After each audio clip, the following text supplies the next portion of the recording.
I am John Wallace, 71 years old, and still processing the ultimate betrayal by my own flesh and blood. I inherited a rundown farm from my late wife, while my son received a $13 million penthouse in San Francisco. My son called me a useless old man and threw my luggage out the door, so I decided to spend the night at that rundown farm. But when I opened the door, I froze at what I saw inside. Before I continue this story, let me know where you are watching from in the comments below. Hit like and subscribe if you have ever had to stand up to a family who underestimated your worth. The view from the floor-to-ceiling windows of the San Francisco penthouse offered a sweeping, breathtaking panorama of the Golden Gate Bridge. The sky outside was an overcast gray, perfectly matching the heavy, suffocating silence inside the living room. Oliver Baxter, the attorney who had handled my late wife Diana's affairs for decades, closed the thick leather-bound folder on the glass coffee table. The finality of the metal clasp snapping shut echoed through the massive room like a gunshot. I sat on the edge of the pristine white leather sofa, my hands resting heavily on my knees, just staring at the polished marble floor. My son Justin stood across from me, casually swirling a glass of expensive bourbon in his hand. Beside him was his wife, Lauren, her arms crossed tight against her chest, impatiently tapping a manicured fingernail against her elbow. Oliver cleared his throat, pushing his glasses up the bridge of his nose before speaking his final words to us. As I just read, the San Francisco penthouse and its immediate contents are left solely to Justin. The Old Valley farm, located 2 hours north of the city, is left entirely to John. Oliver looked at me with a strange, unreadable expression in his eyes, but I was too numb to decipher it. Justin took a slow, deliberate sip of his bourbon. A cruel, victorious smirk played at the corner of his mouth. A $13 million penthouse in the heart of the city for him, and a rotting, abandoned plot of dirt for me. I had lived in this penthouse with Diana for the last 10 years. We had built a quiet, comfortable life here. But the deed had always been in a trust that she managed exclusively. I never once questioned her financial decisions because I trusted my wife implicitly. Now, barely a week after laying her to rest, the ground was vanishing beneath my feet. Oliver packed his documents into his briefcase, offered me a brief, solemn nod, and walked out the front door. The moment the heavy oak door clicked shut, the atmosphere in the room shifted instantly. The thin, polite veil of mourning vanished. Justin set his crystal glass down on the kitchen counter with a sharp clink. He walked right past me, without a single word, heading straight for the guest bedroom, where I had been sleeping ever since Diana fell ill. A minute later, he emerged, dragging my 2 worn canvas duffel bags. He did not ask if I had everything. He did not offer to help me pack. He just dragged them across the expensive hardwood floor and tossed them out into the private elevator lobby. The heavy bags hit the stone floor with a dull, humiliating thud. Lauren walked over to the entryway, taking a tissue to dab carefully at her dry eyes, casually wiping away the performance of grief she had put on for the lawyer. She looked at me with absolute, unfiltered disgust. "A useless old man like you just does not fit with our lifestyle, John. We have important investors coming over this weekend to celebrate. We have an image to maintain. You cannot be wandering around our home in your faded flannel shirts looking like a charity case. Good luck out at that cowshed." I stood up slowly, my joints aching from the sheer weight of the moment. I looked at Justin.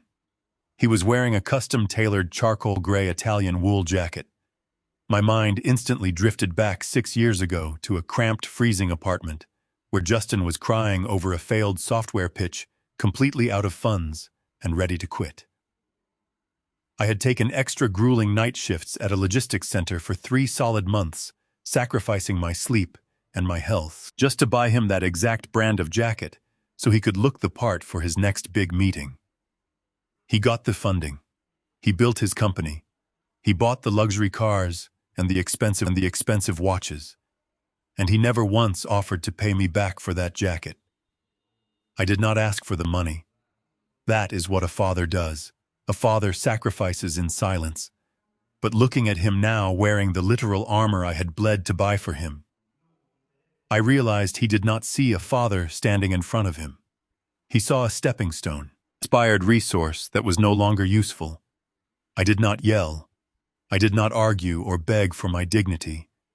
I simply walked past them, stepped out into the elevator lobby, and picked up my heavy bags. Justin hit the button to close the doors. His face was a mask of cold, terrifying indifference. The steel doors slid shut permanently, cutting me off from the only home I had known for a decade.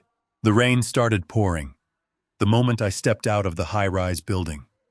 The doorman who had greeted me with a warm, respectful smile every morning for years looked away quickly, clearly, having been instructed by my son not to assist me. I dragged my bags to the street corner and hailed a passing taxi. I gave the driver the address for Old Valley Farm. He looked at me through the rearview mirror, raising a thick eyebrow at the destination, a desolate, empty stretch of agricultural land 2 hours north. He asked if I was absolutely sure I wanted to go out there in this weather. I just nodded and told him to drive. The bright city lights slowly faded into the rearview mirror, replaced by the endless dark stretch of the highway. The rhythmic, repetitive slapping of the windshield wipers was the only sound in the car. The cold dampness seeped through the windows, chilling my bones.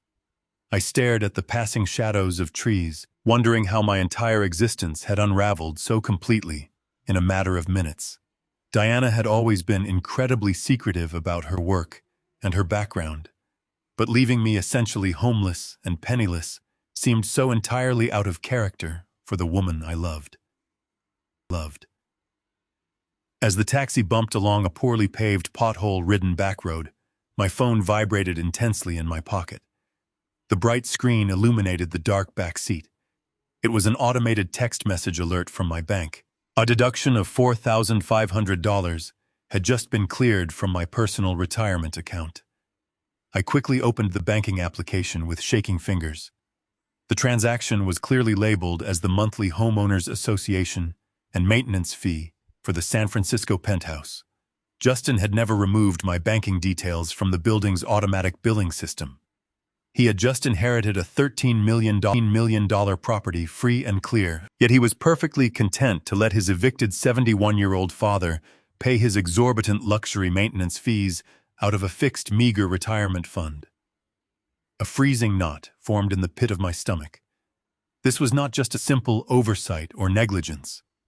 This was intentional, calculated financial ruin. He knew I had barely enough money saved to survive the year, and he was intentionally bleeding me dry on his way out. The gravel crunched loudly under the tires as the taxi finally pulled up to the rural coordinates. The driver kept the high-beam headlights on, illuminating the structure standing in the pouring rain in front of us.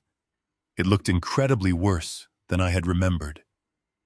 It was a sagging, rotting wooden barn, surrounded by overgrown, dying weeds and rusted tractor parts half buried in the mud. The wooden roof looked like it would completely cave in with the next heavy gust of wind. I paid the driver, tipping him generously for the long, miserable trip, and stepped out into the freezing mud. The taxi reversed and drove away quickly, leaving me standing in absolute suffocating darkness, save for the faint moonlight filtering through the heavy storm clouds. I pulled out the heavy rusted iron key that Oliver the lawyer had handed me along with the will. I trudged through the wet, slippery grass, my shoes sinking deep into the mud, and approached the massive front doors of the barn. The wood was splintered, damp, and covered in thick moss. The heavy iron padlock looked like it had not been touched or opened in a century. I inserted the key into the mechanism. It took a significant amount of force and twisting, but the rusted lock eventually clicked loudly and gave way. I pushed the heavy wooden doors open with my shoulder. They creaked horribly, resisting the movement as they scraped against the dirt floor. I stepped inside, fully expecting the overwhelming smell of mold, wet hay, and animal waste. I pulled out my phone and turned on the flashlight feature to see where I could possibly sleep. But when I shined the bright light forward, I froze completely. My breath caught sharply in my throat. I blinked several times entirely sure that the exhaustion, the grief and the freezing cold were playing cruel tricks on my mind. Behind the pathetic facade of rotting exterior wood was not a barn interior at all. Standing less than 3 feet behind the wooden exterior doors was a massive, pristine, impenetrable wall of reinforced brushed steel. It looked exactly like the entrance to a high-security military bunker. Set perfectly into the center of the flawless steel wall was a high-tech glowing blue digital keypad and a sophisticated retinal scanner. I slowly walked up to the glowing panel, my hands shaking violently. Taped directly to the glass of the retinal scanner was a small, bright yellow, sticky note. The handwriting was unmistakable. It was Diana's elegant, looping cursive. I pulled the note down with trembling fingers and shined my flashlight directly on it. It read, "Scan your eyes, John. It is time you see what I was really doing all these years." I held the note under the weak beam of my phone for several seconds before doing what Diana had asked. There was no code beneath her message, no explanation, no second set of instructions. Just the command. "Scan your eyes." I stepped closer until my face was reflected faintly in the black glass. A thin blue line passed across my right eye. The panel emitted one soft tone, then another. Somewhere behind the steel wall, heavy bolts began retracting in sequence. The sound was deep and mechanical, not the cheap click of an electronic lock, but the deliberate release of something built to remain closed against force. The door opened inward without a creak. Warm, dry air touched my face. I stared into a corridor lined with pale concrete and recessed lights. The temperature inside felt at least 30 degrees warmer than the barn. The floor was spotless. There was no hay, no mud, no old farm equipment. Instead, narrow glass panels ran along one side of the hall. Behind them were electrical cabinets, battery banks, filtration units, and rows of equipment whose purpose I could not immediately understand. A digital screen mounted on the wall showed power levels, water pressure, soil moisture, and a series of green indicators marked North Field, East Greenhouse Irrigation Loop, and Archive. I almost laughed from the absurdity of it. 5 minutes earlier, I had been wondering whether the roof would collapse on me during the night. Now I was standing inside a facility that looked more advanced than anything I had ever seen at Justin's software company. The steel door sealed behind me. For the first time that night, I felt afraid in a new way. Not because I thought I was in danger, but because I understood that Diana had hidden an entire life from me. A second note waited on a small shelf beneath the first control panel. "If the lights are on, Oliver kept his promise." That sentence changed everything. Oliver had known. The strange look he gave me in the penthouse was not pity. It was recognition.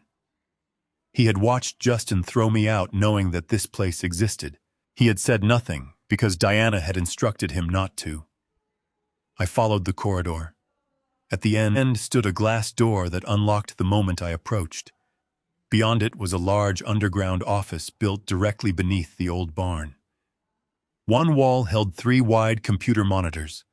Another was covered in framed patent certificates, technical drawings, soil maps, and aerial photographs of farmland across several western states. A long central table was stacked with binders arranged by year. The oldest label I could see was 1998.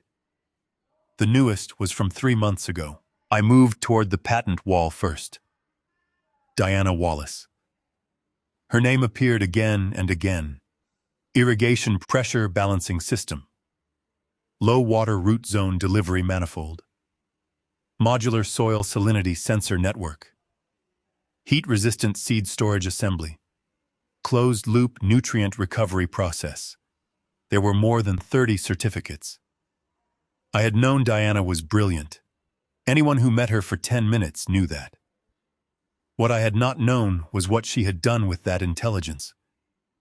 During our marriage, she described her work as agricultural consulting. Sometimes she traveled for 2 or 3 days to inspect farms or attend meetings.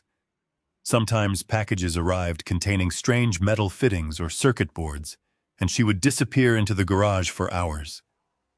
I assumed she enjoyed solving practical problems for growers. She never spoke about money. She never showed me contracts. She never once said the word patent at our dinner table. I reached for one of the binders. Inside were licensing agreements. The numbers forced me to sit down. One company had paid Valley Vista Holdings $4 million for a 10-year license to manufacture one of Diana's water management systems. Another agreement provided royalties on every unit sold. A third involved a drought-resistant greenhouse circulation design used in multiple states. The royalty statements reached back years. Tens of thousands became hundreds of thousands. Hundreds of thousands became millions. The farm was not a farm. It was the legal and technical center of a private agricultural engineering company. I opened another binder and found ownership records. Valley Vista Holdings, Inc. Its registered principal office was the exact address of Old Valley Farm. Diana had been the controlling shareholder. The remaining shares were held in a trust, whose beneficiary line now contained my name. I read the page 3 times. My first thought was that I was misunderstanding legal language. My second was that Diana had made some clerical mistake. Then I found a sealed envelope resting inside the binder. John. Open only after accessing the farm. The envelope contained a key card and a short handwritten note. The safe is behind the north patent wall. Slide the irrigation diagram to the left. I walked back to the wall. The framed diagram moved on a concealed track exposing a recessed steel door. The key card unlocked it. Inside was not cash or jewelry. It was paper. Organized, indexed, notarized paper. Corporate charters, loan agreements, property schedules, tax filings, insurance policies, trust documents, letters from banks, a complete architecture of ownership. I had spent most of my working life moving freight and maintaining warehouse systems. I was not a corporate lawyer, but I understood records. I understood dates, signatures, liabilities, and chains of responsibility. So I started at the first page and worked forward. The more I read, the more precise Diana's design became. Valley Vista owned the farm outright. It owned several agricultural patents and their licensing income. It owned investment accounts. It owned equipment leases. It also owned one residential property in San Francisco through a wholly controlled subsidiary. The address was the Penthouse. My throat went dry. I pulled the property file from the safe and laid it on the desk. The Penthouse had not been purchased by Diana personally. Valley Vista had purchased it 7 years earlier for a price significantly lower than its current market value. Diana and I had lived there under an occupancy agreement granted by the company. The title remained with Valley Vista. Justin had not inherited ownership of the Penthouse at all. He had inherited a contractual right of occupancy. I found the relevant paragraph in the will supplement.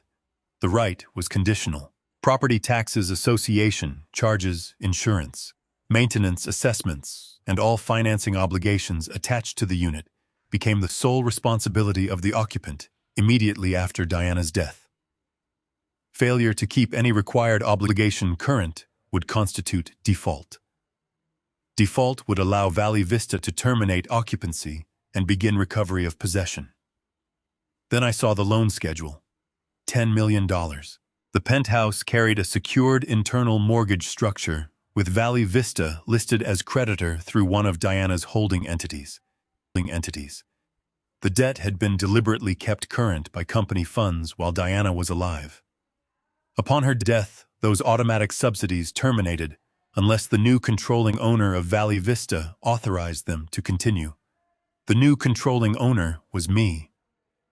I leaned back in the chair and looked at the ceiling. Justin had celebrated receiving a $13 million penthouse, when in practical terms, he had received the right to live inside an expensive liability controlled by the man he had just thrown into the rain. I found Diana's longer letter under the loan documents. John. If you are reading this, then I am gone. Justin has received what he believes he wanted, and you have reached the one place I knew he would never value. I had to stop after the first sentence. The handwriting blurred. I pressed my palm against my eyes until I could continue. I am sorry I did not tell you the full extent of Valley Vista while I was alive. That secrecy was not because I doubted you. It was because you were the only person in my life I never had to test. You loved me when we lived in a 2-bedroom rental. You loved me when the first patent earned nothing. You loved me after the money came and never asked what I was worth. Justin changed as soon as he began measuring people by what they could provide him. I remembered small arguments between Diana and Justin during the last 2 years. He would ask why she refused to transfer the penthouse to him while she was alive. She would tell him a home should not become a substitute for character. I thought it was just another disagreement between a strong mother and an ambitious son. Now I understood she had been studying him. The letter continued. I gave him access to comfort, not ownership. I wanted to know whether he could receive privilege without mistaking it for entitlement. I also wanted to protect you. The penthouse is encumbered. The occupancy obligations are real. Valley Vista has been paying them, but that support ends with me. If Justin behaves with decency, you may choose to help him. If he does not do nothing, you will not need revenge. The contracts will simply begin functioning as written. My eyes stopped on those words. Do nothing. That was Diana's final lesson. She had not built a trap that required me to attack our son. She had built a system that required him to behave responsibly. The moment he refused, the system would stop protecting him. The last pages explained why the farm came to me. Ownership of the land controlled the principal office. Control of the principal office activated the voting trust. The voting trust transferred Diana's controlling interest in Valley Vista to the farm's legal owner. She had tied the company to a place Justin considered worthless because she knew he would choose the visible trophy every time. A final paragraph was underlined twice. Oliver understands the structure. He was instructed to explain nothing until you accessed the farm yourself. Call him only after you decide whether you want to accept control. If you do not, the company will be placed into a managed trust, and you may walk away. I wanted you to have a choice, John. I never wanted money to become another prison. I put the letter down. For several minutes, I did not read anything else. The anger I had carried from San Francisco had changed shape. It was still there, but it was no longer hot. It had become exact. On the desk was a landline telephone with one button illuminated in green. Beside it was another note in Diana's handwriting. Oliver. I pressed the button. He answered after one ring. John. He did not sound surprised. You knew? Yes. How long? Since Diana formed the current trust structure 4 years ago. I looked across the office at the patent certificates. You watched him throw me out. There was a pause. I did. And you said nothing. Diana was explicit. If I interfered before you reached the farm, Justin could later claim you will. She wanted your discovery to be independent and documented by the access system. That sounded exactly like Diana. Even dead, she had anticipated the argument someone would make in a courtroom. Is all of this real? Every document in that office is real. Every title, every loan, every voting instrument. I reviewed the structure personally with outside counsel before Diana signed it. The penthouse belongs to Valley Vista. Yes. Justin does not own it. He owns a conditional occupancy interest created by the will. Nothing more. And the $10 million obligation, also real.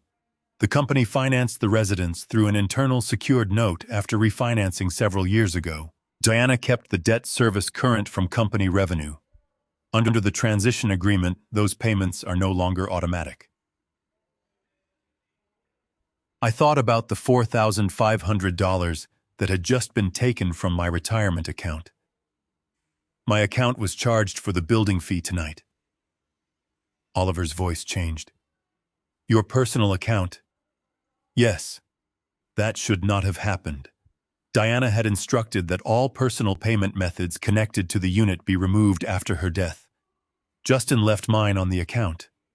Then keep the bank alert. Do not dispute it yet. I want a record of where the charge originated and who had authority over the billing profile. I understood immediately. The deduction that had felt like one last insult might now become evidence. Oliver continued. John, before we discuss anything else, I need an answer. Do you accept control of Valley Vista under Diana's trust? I looked around the office she had built without ever asking me to admire it. I thought about her final letter. I thought about Justin's face as the elevator doors closed. What happens if I say yes? You become controlling beneficiary and acting voting principal. I remain legal counsel until you replace me. You can continue Diana's operations, delegate them, or wind them down. You also become the party with authority to enforce the Penthouse agreements. And if I say no, a professional trustee takes control. Justin still receives no ownership of the Penthouse. That mattered to me. Diana had not designed this as a gift dependent on my revenge. The structure stood whether I accepted it or not. I looked at the rain crawling down a narrow exterior camera feed on one monitor. I accept. Oliver exhaled slowly. Then we begin. A secure terminal on the desk lit up. Oliver guided me through a set of digital acknowledgments. He did not tell me what to choose. He explained each document, then waited. I confirmed the voting trust. I accepted fiduciary authority. I activated the corporate transition provision. With every signature, another part of Diana's hidden world became legally mine to administer. The final screen displayed a list of recurring payments associated with the San Francisco residence. Property tax reserve, association assessment, insurance escrow, mortgage service, utilities, maintenance contract. I stared at the list. Have these been paid this month? The regular monthly cycle begins tomorrow morning, Oliver said. Diana's instructions froze automatic continuation pending your authorization, meaning nothing has gone out yet. Correct. I could have ordered every service terminated. I could have tried to create maximum pain as quickly as possible. That would have been anger, not adjustment. So I chose the narrower action. Oliver, stop every tax and debt payment from Diana's funds for the Penthouse. Let Justin pay what the occupancy agreement says he has to pay. Do you want utilities interrupted? No. Maintenance services. Leave anything necessary to preserve the property. I am not damaging an asset because he insulted me. Association charges. I thought of my retirement account.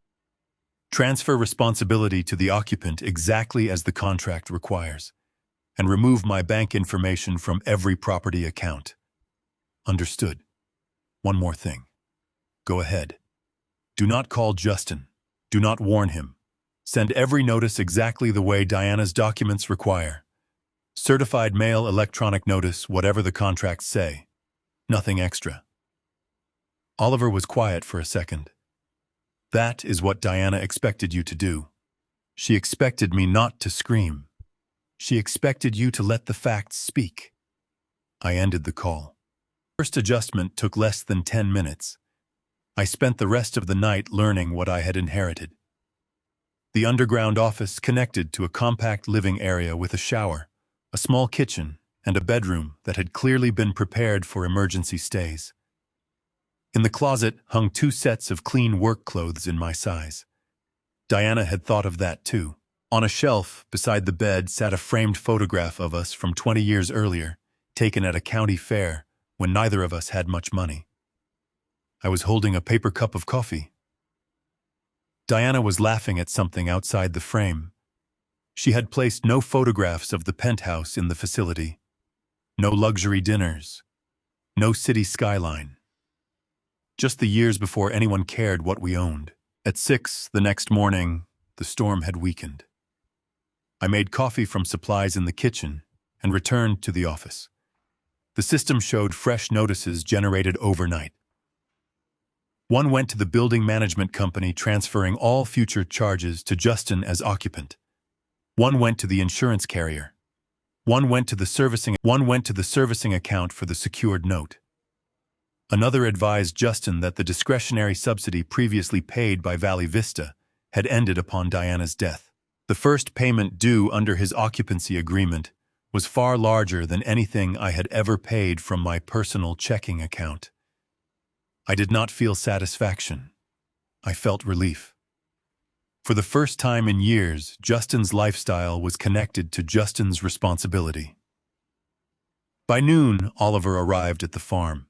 He came through the barn entrance carrying 2 briefcases and stopped when he saw me at Diana's desk. "You found the coffee?" She labeled the cabinet. Of course she did. It was the closest either of us came to smiling. Oliver sat across from me and opened the first case. "Before we discuss Justin, you need to understand what Valley Vista is worth and what it requires from you. Diana would not want the family conflict to distract you from the company." He laid out a consolidated statement. The number at the bottom was larger than I expected, even after reading the licensing agreements. The company held patent rights, cash reserves, receivables, land, and investments worth several tens of millions of dollars. Some assets produced revenue. Some existed to support research. The farm itself sat on land that had increased dramatically in value because of water access and development pressure. Justin knows none of this. He knows Diana had business interests. He has never known their scale. She deliberately kept him outside the operating entities. "Why?" Oliver slid a second file toward me. It contained emails. 5 years earlier, Justin had asked Diana to pledge one of her agricultural patents as collateral for his company. He claimed it would be temporary. Diana refused. 2 months later, he asked whether she could sell the farm because it was dead capital. She refused again. A year after that, he suggested she transfer the penthouse to him early for estate planning reasons. When she declined, he accused her of not believing in him. The requests had become more sophisticated as his income increased. He was not poor. That was the part that struck me. Justin earned more money in a year than I had earned in several years of warehouse work. But every increase in income had created a larger appetite. A better car demanded a better watch. A better watch demanded a better address. The penthouse was not shelter to him. It was proof. Diana never showed me these. She did not want you fighting with him on her behalf. She believed you would defend him longer than she would. She was right. Oliver opened another document. There is also this. It was the occupancy schedule. The annual property tax alone was brutal. The association dues and building assessments added more. The debt service was worse. How much does he owe immediately? Not 10 million. The note does not accelerate on day one, but the monthly obligations are substantial. If he fails to cure after notice, the company can accelerate and foreclose its security interest. How substantial? Oliver turned the page toward me. I read the monthly figure. He cannot pay that. Not comfortably. Possibly not at all if his personal debts are what Diana believed they were. Did she investigate him? She reviewed publicly available records and information he provided when asking for financial help. She did not illegally access his accounts, but she understood his spending. I looked at the payment schedule again. Then why leave him the occupancy right? Because she wanted the result to depend on his conduct. If he had treated you with respect, asked for help honestly, and accepted the real cost of the property, you could have restructured the obligation. She gave you that discretion. The answer hurt more than if Diana had simply disinherited him. Justin had been given one final test without knowing it was a test. He failed before the lawyer's briefcase left the room. That afternoon, a security feed showed the first courier arriving at the San Francisco building. Oliver had arranged the required notices. The envelope would be delivered to the penthouse before evening. 2 hours later, my phone began vibrating. Justin. I did not answer. He called again. Then Lauren. Then Justin 3 times in a row. A text appeared. What did you do? Another followed. Call me now. I placed the phone face down. Oliver watched without comment. How long before he receives the full mortgage statement? I asked. The servicing notice was sent electronically and by courier. He may already have it. My phone rang again. I answered this time. Justin did not say hello. What the hell is Valley Vista? His voice was so loud, I held the phone away from my ear. A company. Do not play games with me. I just got a notice saying the apartment is owned by some company and that I owe taxes, fees, and mortgage payments. Mom left me the penthouse. Oliver read it in front of everyone. He read that you received the penthouse interest described in the will. I received the penthouse. Since you signed. A pause. Then a different voice in the background. Lauren. Ask him where the trust money is. Justin returned louder. Where is Mom's money? I am not discussing Diana's estate with you by phone. You are my father. The irony was almost too clean. Yesterday I was a useless old man who did not fit your lifestyle. He inhaled sharply. That was Lauren. She was upset. I looked at Oliver. His expression did not change. You threw my bags into the elevator lobby. Because the apartment is mine now. Then pay for it. I ended the call. He called back immediately. I switched the phone off. Oliver closed the file in front of him. You realize this will escalate. I know. He may challenge the trust. Can he? Anyone can file something. Winning is different. Diana built this carefully. Then we do nothing that weakens it. Agreed. While Justin was discovering liability, nothing had changed. Later records from this building and photographs publicly posted by guests would show exactly how little they understood that first night. They held the celebration they had planned. Bottles of champagne were opened beneath the same windows that had looked over my eviction.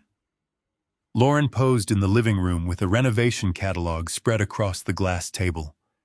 Justin showed friends a digital rendering of what he intended to do to the kitchen. They discussed removing walls, importing stone, replacing the floors, and turning one of the bedrooms into a private office with built-in display cases. Their estimated renovation budget was $2 million. They did not have $2 million. Their plan was to borrow against the penthouse. That idea survived until the next morning. At 8:23, Oliver received a copy of the loan inquiry through the title monitoring service Diana had placed on the property.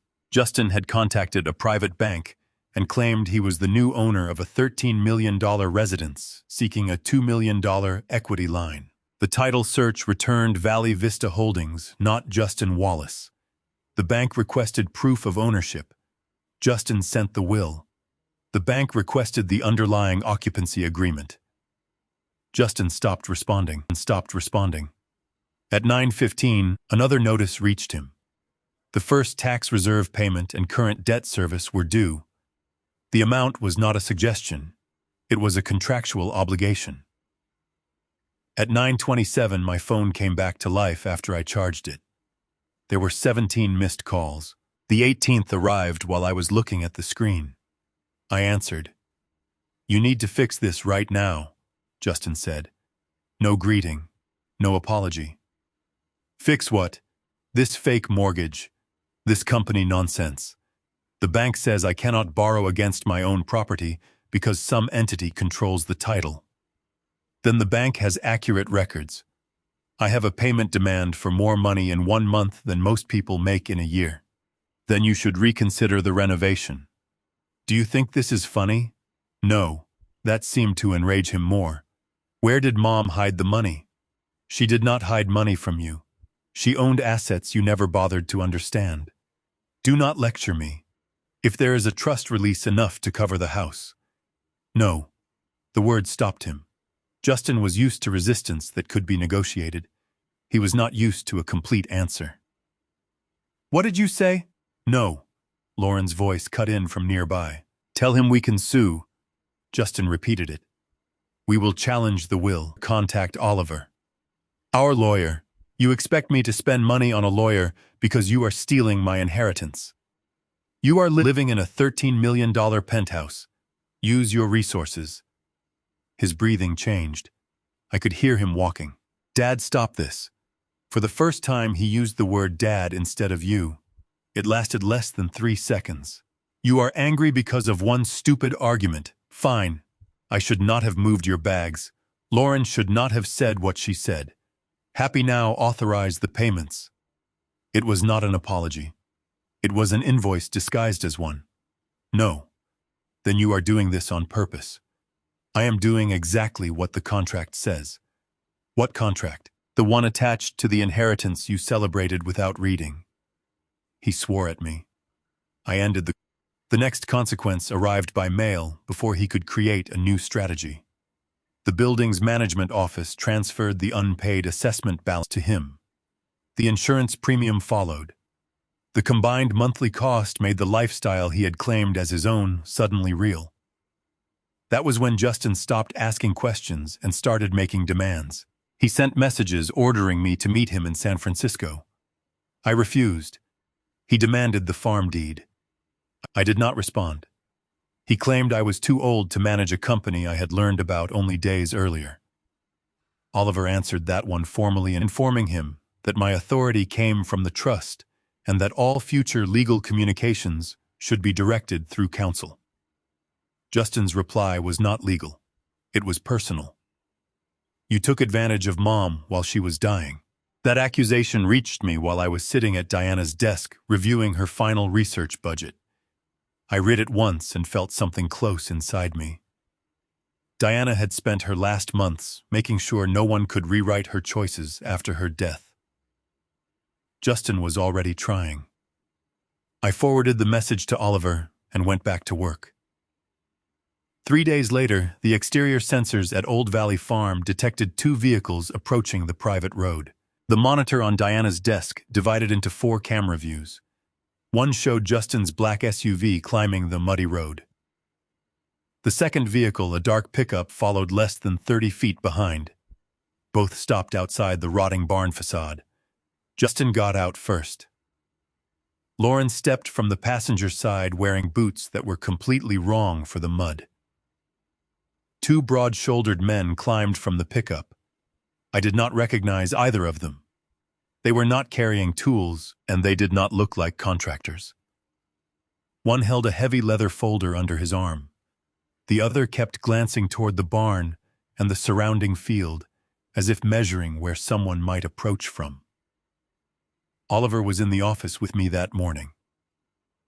He had arrived early to review a licensing renewal, looked at the camera and then at me. Were you expecting anyone? No. He enlarged the audio feed. Justin pounded on the exterior wooden door. Dad, open up. We know you are in there. Lauren shouted next. John, this is ridiculous. We drove 2 hours. I remained seated. The barn entrance was only the outer shell. The steel barrier behind it had been closed since dawn. The exterior cameras recorded continuously. The property line was marked with private property signs. A keypad near the road had already displayed a warning that entry beyond that point was restricted. Justin had driven past it. He hit the door again. Open the damn door. Oliver pointed at the men beside the pickup. I want to know who they are before you engage. One of them handed the folder to Justin. He opened it on the hood of the SUV. The camera zoomed automatically when it detected a document held toward the entrance.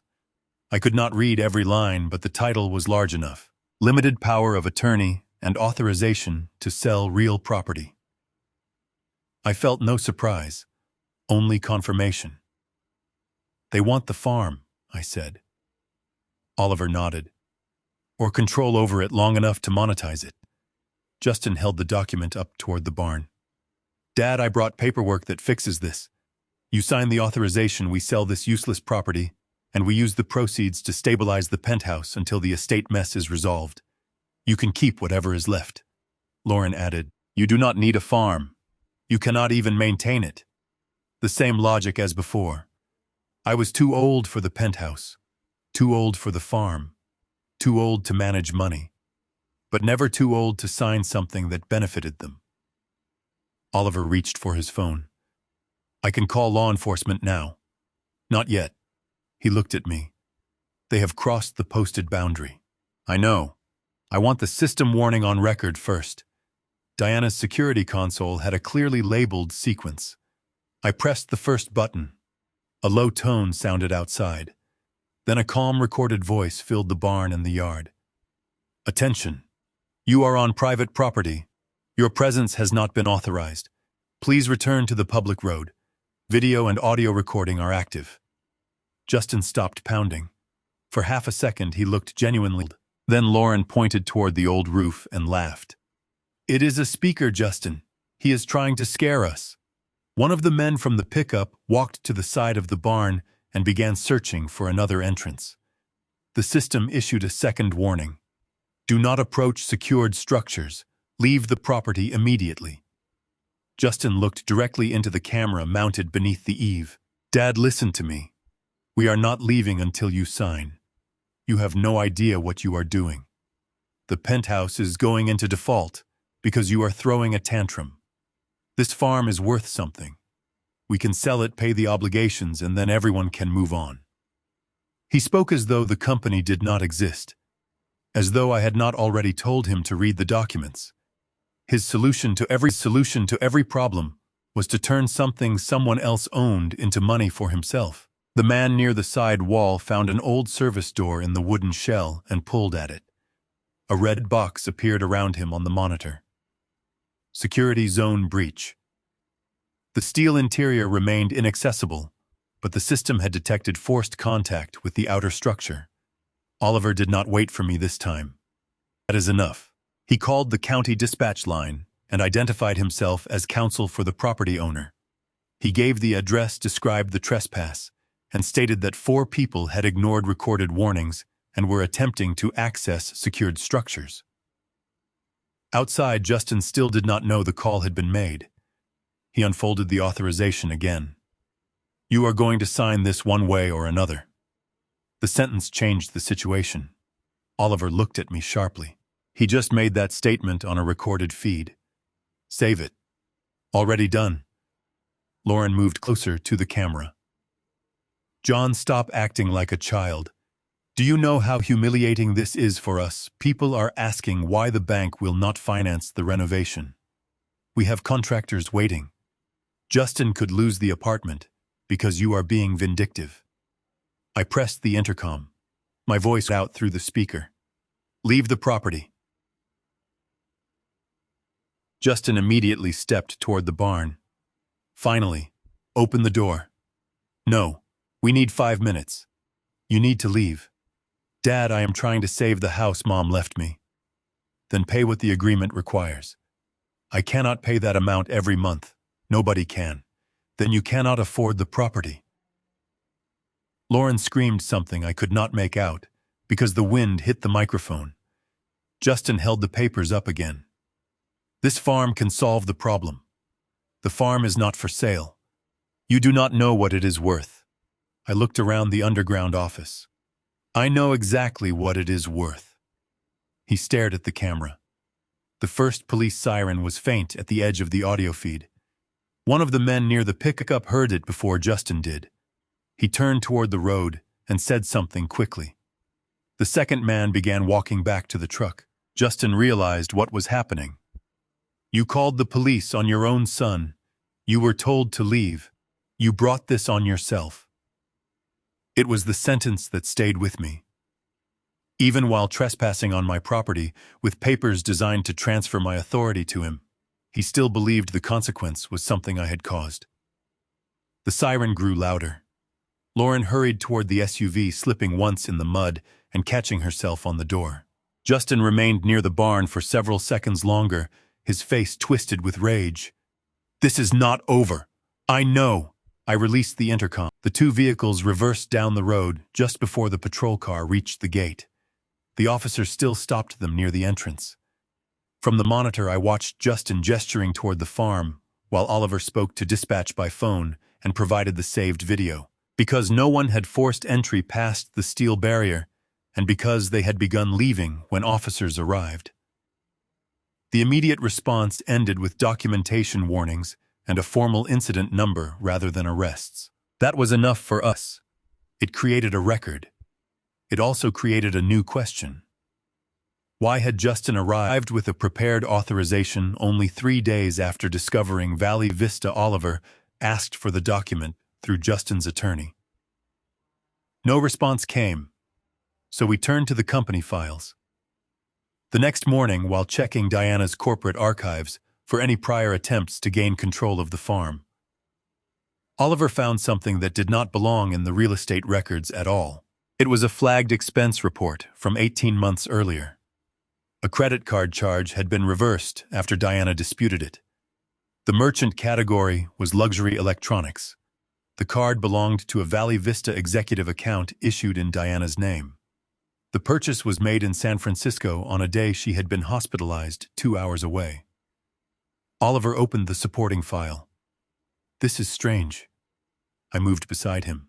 The disputed transaction was not isolated. There were 6 more, then 11. Then a cluster spread over 14 months. Furniture, designer clothing, private dining, technology purchases, a car service, several cash-like transactions routed through payment platforms. Some charges had been rejected. Others had been paid because they fell below the internal review threshold. The total was already over $100,000 when Oliver stopped scrolling. Did Diana know? I asked. She knew something was wrong. Look at the notes. The file contained her comments to the company accountant. Card not in my possession. Signature, not mine. Request original authorization. Preserve all records. The most recent disputed item was dated 6 weeks before she died. I felt a cold pressure behind my ribs. Who had access to the card? According to the issue log, only Diana.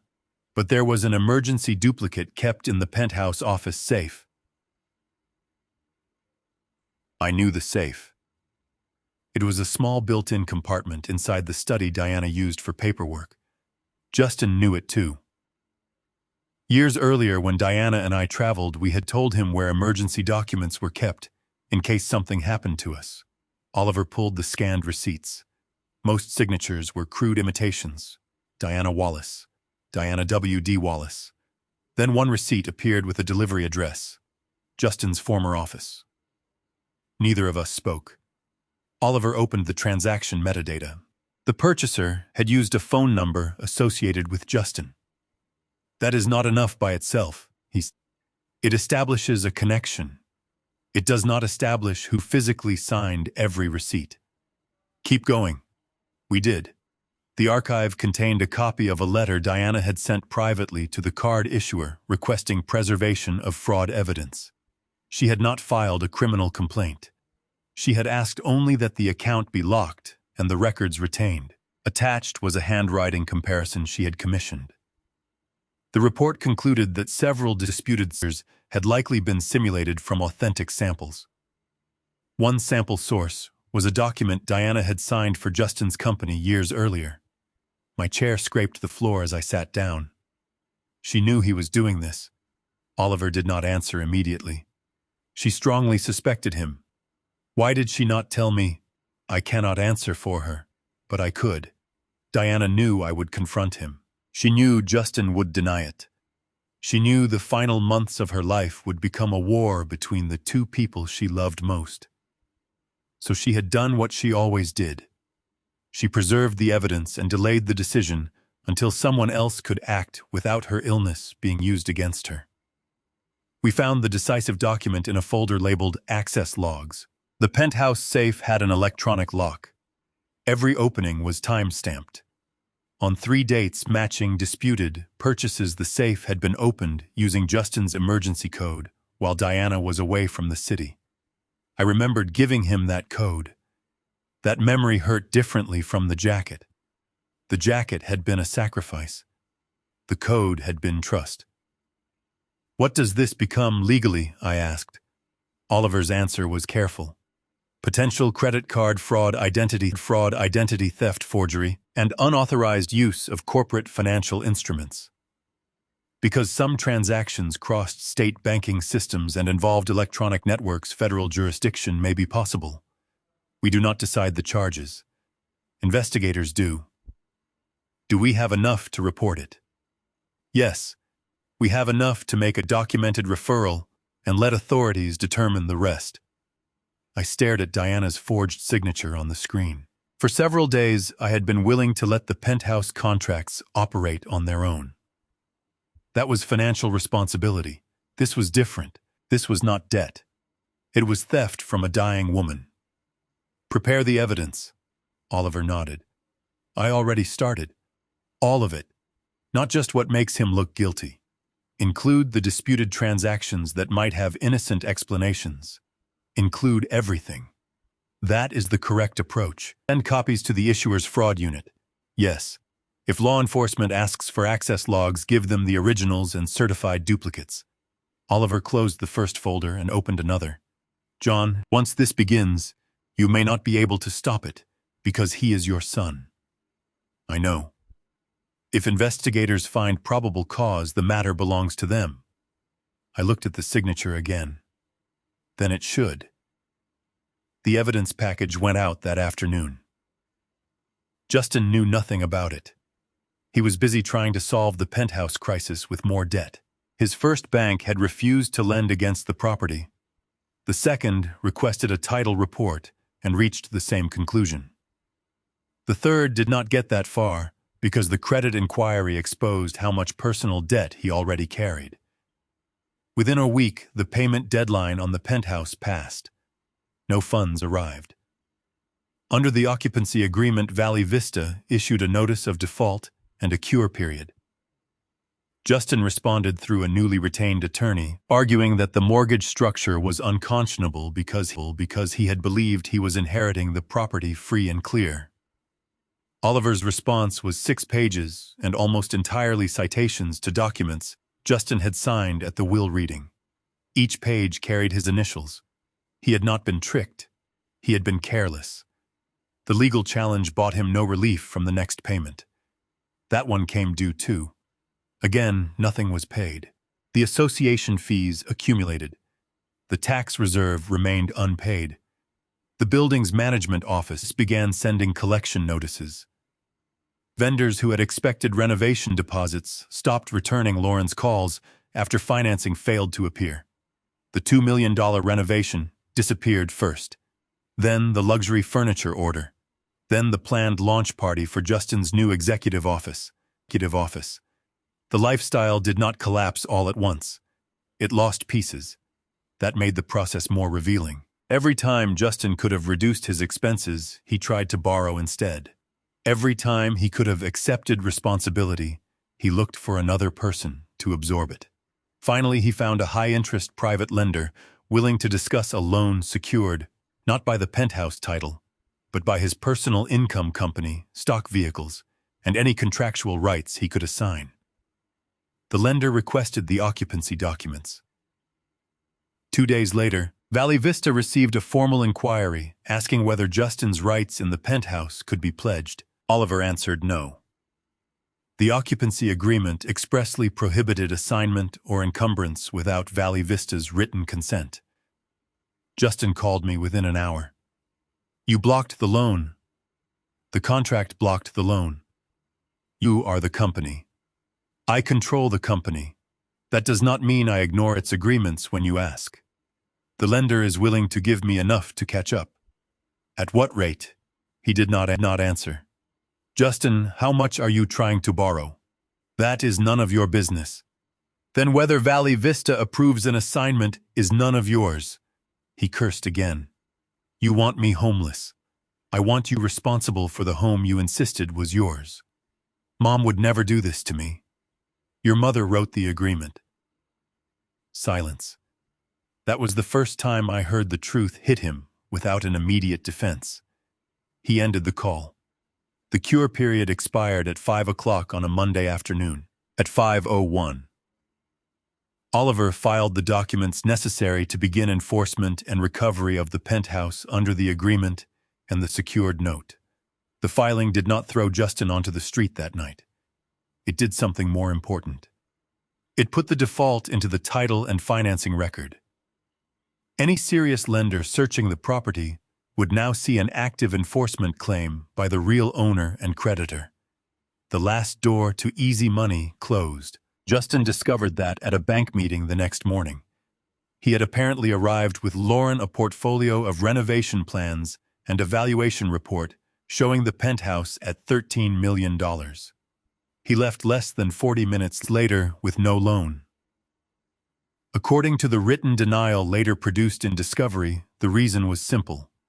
Applicant does not hold fee title. Existing enforcement action. Collateral unavailable. Lauren's reaction reached me indirectly through messages she began sending after months of treating me as though I did not exist. John, please call me. Justin is not telling me everything.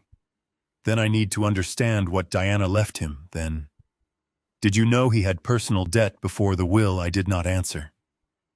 Her next message was more revealing. He told me the penthouse was completely paid off. That lie was between husband and wife. I had no reason to enter it. The situation worsened for Justin at work.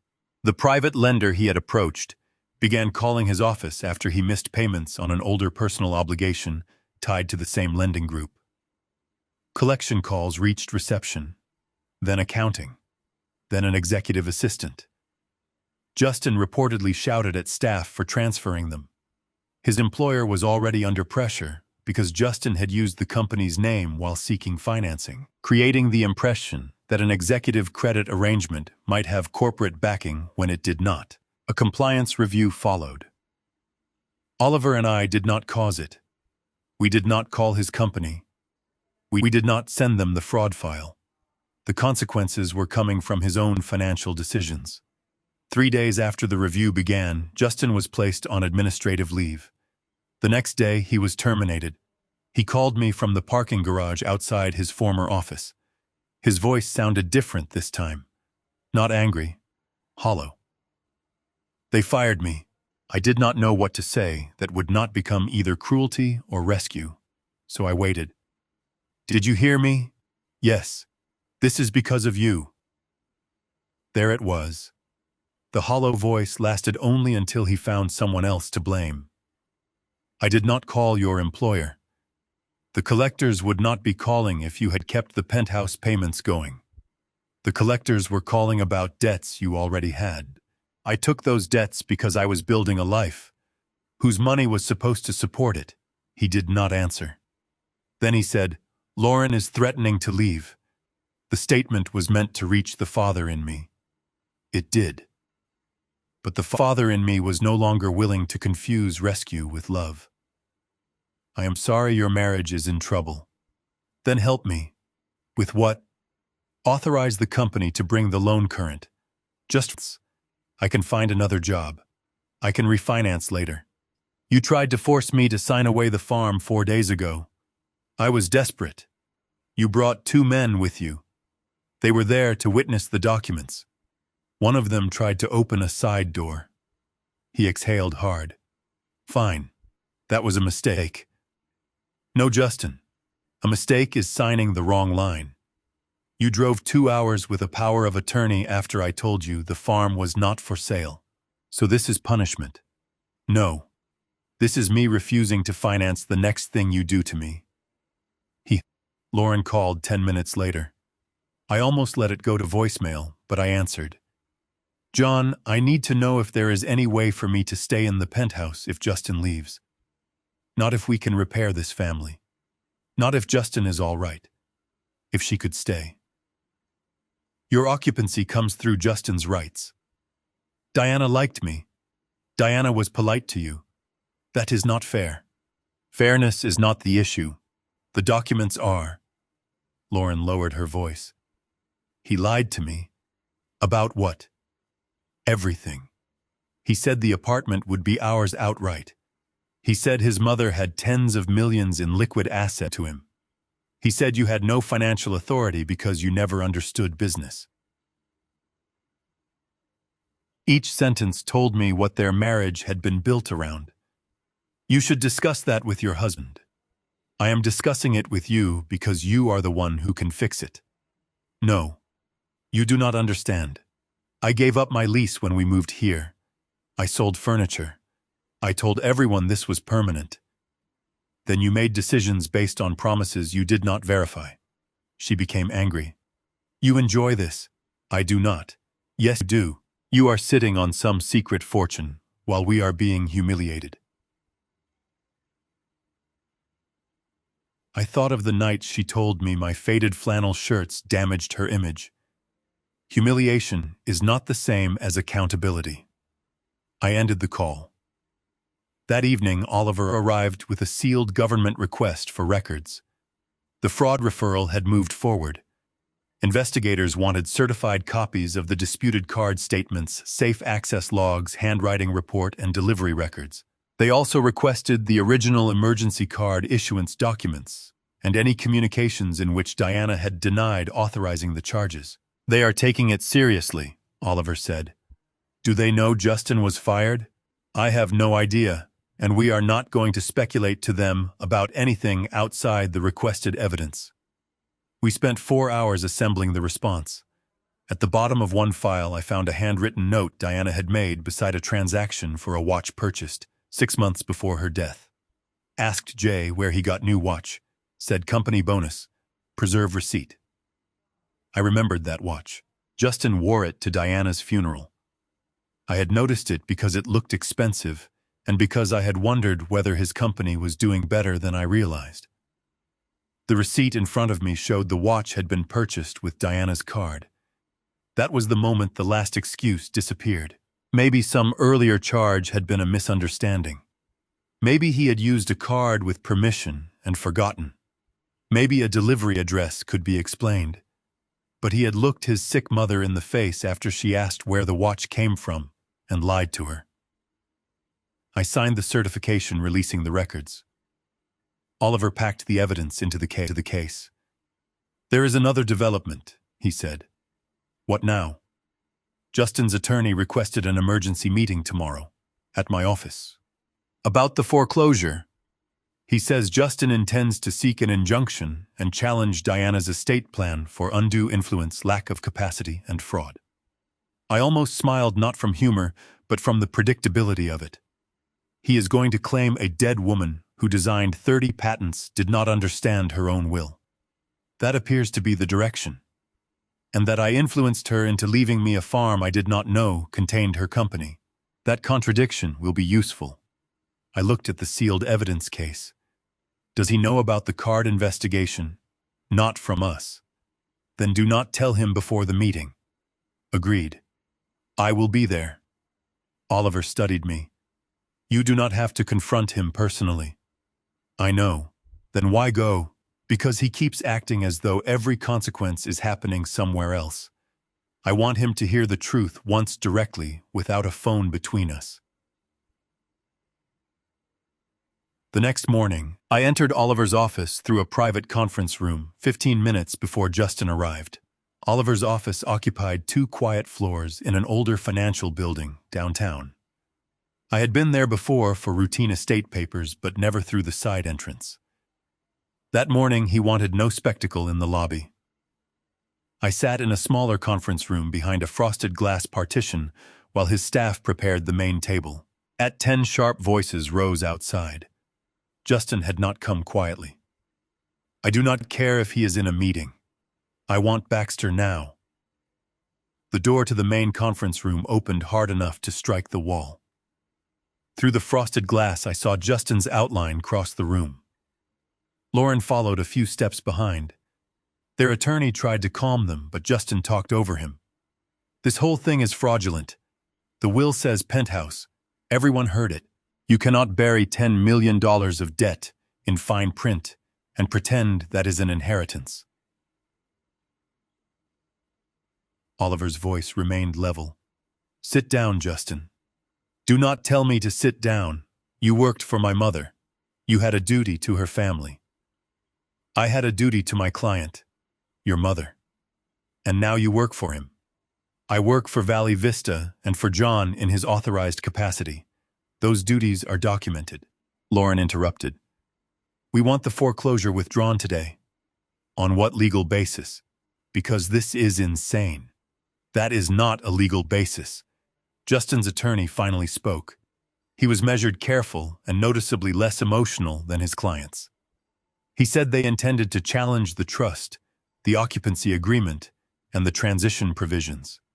He argued that the structure was unusually complex and that Diana had been seriously ill when some final documents were executed. Oliver slid a binder across the table. Then you should begin with her medical capacity certifications, independent counsel acknowledgments, and the video record of execution. Silence. I could imagine Justin opening the binder. Oliver continued. Diana anticipated a capacity challenge. She underwent 2 independent evaluations during the relevant period. Both found her fully competent. The documents were executed over several months, not in a single last-minute session. John was not present for any of them.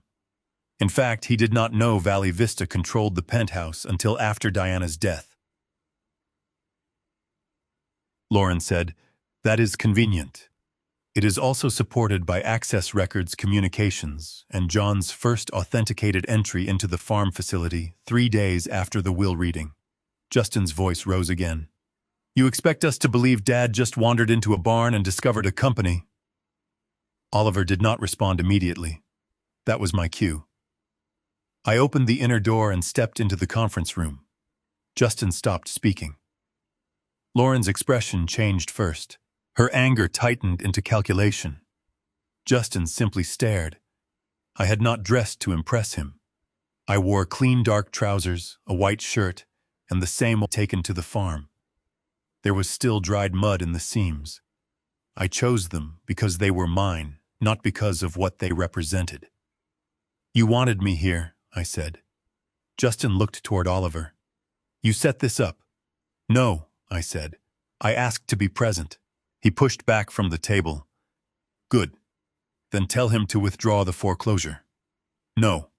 His jaw tightened. You came here to say one word. I came here so you could stop pretending you do not understand what happened. I understand perfectly. You are taking Mom's property because you are angry. I took the seat across from him. Which property is hers? He blinked. The penthouse. Who owns the title? You know what I mean. No, say it. Who owns the title? He looked at his attorney instead of me. I answered for him. Valley Vista. A company Mom controlled. Correct. Which means it was hers. And now the controlling interest follows the trust she created. To you. To the owner of the farm you called a cowshed. Lauren shifted in her chair. Justin leaned forward. So that is what this is about. You want me to admit I insulted you. Fine. I insulted you. You want an apology. Fine. Sorry. There. Now act like my father and fix this. I watched him for several seconds. Do you know why your apology means nothing? Because you want me to beg. Because every sentence after it was a demand. He pushed his chair back again. I am not going to grovel for something my mother intended me to have. Oliver placed a copy of Diana's letter on the table, not the personal letter to me, but the formal estate memorandum she had signed for counsel. Your mother described exactly what she intended you to have, he said. Conditional occupancy. Nothing in her documents says fee ownership. Nothing says debt-free transfer. Nothing says Valley must continue subsidizing you.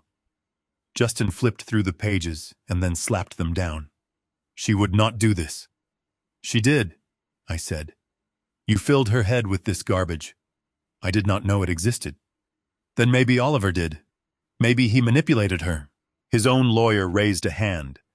Justin, stop. No. Everyone keeps acting like she was some mastermind, and I am an idiot. Diana was a mastermind, I said. And you signed papers without reading them because all you heard was $13 million. That landed. His face went red. Lauren turned to him. You told me you read everything. Justin ignored her. The agreement is abusive. Oliver opened another binder. The financial obligations are the actual costs of the residence and secured debt. Valley Vista did not invent them after the will. They existed before Diana died. Then why did no one tell me? You were provided copies. Your mother instructed me to read the dispositive terms, which I did. You had the right to independent counsel before accepting occupancy. You chose not to use it. Lauren stared at Justin. You said there was no mortgage. He turned on her. Not now. You said your mother paid cash. Lauren, you said the place was ours. It is ours if he stops interfering. No, Oliver said. It is not. The room went still. For the first time, Lauren seemed to understand that there was no hidden technicality waiting to restore the fantasy. She looked at me differently. Not with kindness, with appraisal. John, she said, softening her tone. Whatever happened that night was emotional. We had just lost Diana. Everyone was under stress. I almost admired how quickly she changed strategy. You told me I looked like a charity case. I was upset. You told me to go live in a cowshed. I did not know what the farm was. There it was. I should not have said it. I did not know what the farm was. If it had really been a cowshed, would your words have been acceptable? She said nothing. Justin hit the table with his palm. Enough. We are talking about legal rights, not hurt feelings. Good, I said. Then let us talk about legal rights. I nodded to Oliver. He placed the foreclosure file on the table. This is the enforcement action based on uncured default, I said. You were notified. You did not pay. You tried to borrow against property you do not own. You tried to pledge occupancy rights the contract forbids you from assigning. Then you came to my property with a power of attorney and refused to leave when warned. Justin's attorney looked sharply at him. You did what? Justin waved it away. It was a family discussion. Oliver opened his laptop and played the recorded audio from the farm. You are going to sign this one way or another. His attorney closed his eyes for a moment. I continued. That is not a family discussion. Justin glared at Oliver. You recorded us illegally. The property is posted for audio and video security monitoring, Oliver said. You were also warned by the system before that statement was made. We were trying to solve the problem. By taking control of the farm, by selling an asset you cannot manage. Valley Vista has operated for years without your help. You have no idea how to run it. Then it is fortunate Diana hired people who do. Justin laughed without humor. So now you are a corporate executive? No. I am a 71-year-old man who knows when to listen to competent professionals. That alone puts me ahead of where you are today. Lauren looked down at the table. Justin's lawyer asked for a private break with his clients. Oliver agreed. We left the room for 15 minutes. When we returned, Justin had changed tactics again. His attorney proposed a settlement. Valley Vista would withdraw enforcement. Justin would remain in the penthouse for 1 year at a reduced payment. During that year, he could find new employment and arrange financing.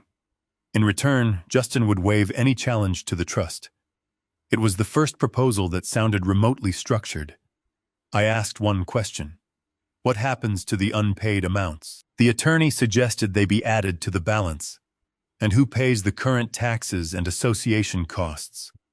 Justin would pay a portion, Valley Vista the rest.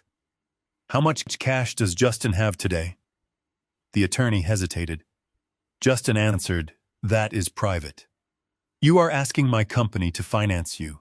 It is relevant. Lauren said, he has enough if he liquidates some investments. Justin turned toward her. Stop talking about my accounts. I heard the plural. Investments, I said. So you have assets. Not enough for this ridiculous payment schedule. Have you sold the sports car? He stared at me. The watch. His expression changed in a way only I noticed because I was looking for it. The watch. Diana's watch purchase. His hand moved unconsciously toward his left wrist. He was wearing it. Oliver saw it too. I did not reveal the fraud investigation yet. You want Valley Vista to absorb your housing costs while you keep luxury assets, I said. That is not restructuring, that is subsidy. Justin's attorney tried to redirect. My client is willing to make concessions. Which concessions? He will vacate one parking space and return certain furnishings if they are corporate property. Lauren's head snapped toward him. What furnishings? Oliver answered. The original contents listed in the estate inventory remain Valley Vista property unless specifically transferred. Lauren looked stunned. The furniture, too. Much of it, yes. Her face drained. She had not married a man who owned a $13 million home filled with expensive objects. She had moved into a furnished corporate residence with a conditional occupant. Justin snapped, "We are not returning anything." Then offer it as a concession, I said. His attorney pressed his fingers to his temple. The meeting should have ended there. Instead, Justin made the decision that destroyed his last chance to leave with dignity. He pointed at me and said, "You think you are untouchable because you found Mom's little company. I know things too. I know she was not thinking clearly near the end. I know she signed papers when she was on medication. I know signatures can be challenged." The word signatures settled over the table. Oliver and I exchanged one look. Justin noticed. What? I reached into the folder beside me. Since you brought up signatures, there is something else we need to discuss. I laid one copied receipt on the table. The watch purchase. Justin looked down. Nothing moved in his face at first. Then he stopped breathing for half a beat. Lauren leaned over. What is that? I placed the next document beside it. Diana's card statement. Then the safe access log. Then the handwriting analysis. Then the delivery record tied to Justin's phone number. The room changed completely. His attorney did not touch the papers. Justin, he said carefully, do not say anything about these documents. Lauren ignored him. What is this? Justin pushed the receipt away. Old accounting stuff. It has Diana's name on it. I said it is accounting. I pulled the last page. Diana's handwritten note. Diana's note. Recorded that she had questioned him about the watch and that he had claimed it came from a company bonus. Lauren read it twice. Then she looked at his wrist. Is that this watch? Justin stood up. We are done. His attorney rose too. Sit down. I said we are done. If there is an active criminal inquiry, leaving does not make it disappear. Justin froze. Lauren whispered, criminal. I answered only what I knew. The card issuer has opened a fraud investigation. Authorities requested records. We complied. You reported me, Justin shouted. We reported unauthorized charges in Diana's name. Investigators will decide who is responsible. You told them it was me. The records contain your access code, your phone number, your delivery address, and Diana said were not hers. I did not need to invent anything. His face changed from rage to fear so quickly it looked like physical pain. Lauren stepped away from him. How much? Justin said nothing. How much did you take from her? I did not take anything. Then why is your phone number on the purchases? Because I ordered things for her sometimes. A watch for you. She said I could use the card. I spoke before Oliver could. Then why did you tell her the watch came from a company bonus? He looked at me with hatred. You do not know what she told me. That is why the investigators have all the records. Lauren backed toward the wall. You told me your bonuses paid for the trips too. Justin snapped. Shut up. Did you use her card for our trips? Lauren shut up. His attorney said his name sharply, but the marriage had already begun tearing open in front of us. Lauren turned to me. I did not know. Do not involve me in that. I swear I did not know where the money came from. Then cooperate if investigators ask you. You are not talking to anyone. Oliver moved between them. This meeting is over. Justin pointed past him at me. You planned this. The farm, the mortgage, the police, all of it. No. You wanted to destroy me. No. Then what do you call this? I looked at the papers spread across the table. Consequences that existed before where to find them. He stood there shaking. I had imagined, during the worst hours after Diana died, that grief would be the hardest thing I would ever carry. I was wrong. The hardest thing was standing across from my living son and recognizing that love could survive after trust was gone. I still loved him. That did not erase anything on the table. Justin's attorney gathered his own documents, but left the copies we had provided exactly where they were. My clients will respond through counsel, he said. Lauren did not move. Justin headed for... Before he reached it, I spoke. There is one more document. He stopped, but did not turn. Oliver placed an envelope on the table. Notice of termination of occupancy, he said. The cure period expired. The enforcement filing is active. You are formally required to vacate according to the schedule stated in the notice. Lauren made a small sound. Justin turned then. You are evicting us. Valley Vista is recovering its property after default, Oliver said. Dad. It was one word. For once, it was not followed by a demand. I waited.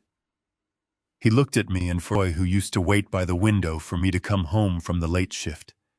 The boy who once climbed into my truck with a scraped knee and trusted me to fix everything. Then he asked, How much do you want? The boy disappeared. What? Name a number. You want money. A percentage of the apartment. Shares in my next company. What makes this go away?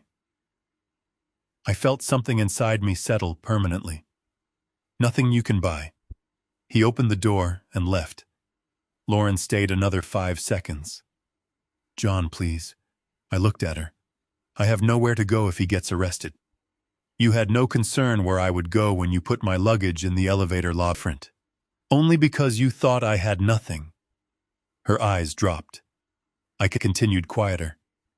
I am not going to make you homeless tonight. The notice gives you the lawful time allowed. Use it. Find a place. Separate your finances. Speak to your own lawyer. But I will not transfer the penthouse till you pay your debts or erase evidence. She nodded once, not because she agreed, but because there was nothing left to bargain with. When she left, Oliver closed the conference room door. You held back one thing, he said. The arrest possibility. Yes, because we do not know whether there will be one. Correct. I looked at Diana's note on the table. And because I am done threatening him with consequences. If they come, they come. 2 days passed without contact from Justin. On the third morning, the fraud investigator requested an in-person interview with me as trustee representative and widower. Oliver accompanied me. I answered only what I personally knew. I explained the emergency code, the location of Diana's safe, the watch conversation I remembered, and the fact that I had never given Justin permission to use corporate cards. They asked whether Diana might have authorized purchases verbally. Possible, I said. She sometimes helped family, but she specifically disputed these transactions and wrote that the signatures were not hers. That is why we are here. They asked whether I wanted Justin prosecuted. That is not my decision. As the victims, you may have a view. I thought carefully. My view is that the evidence should be treated the same way it would be treated if his last name were not Wallace. That answer ended the question. A week later, investigators obtained additional records from merchants and the card issuer. Security footage from 2 stores had been preserved because Diana's fraud dispute had triggered retention. One video showed Justin making a purchase. Another showed him signing a receipt. A digital transaction captured a device identifier linked to his phone. The evidence no longer depended on inference.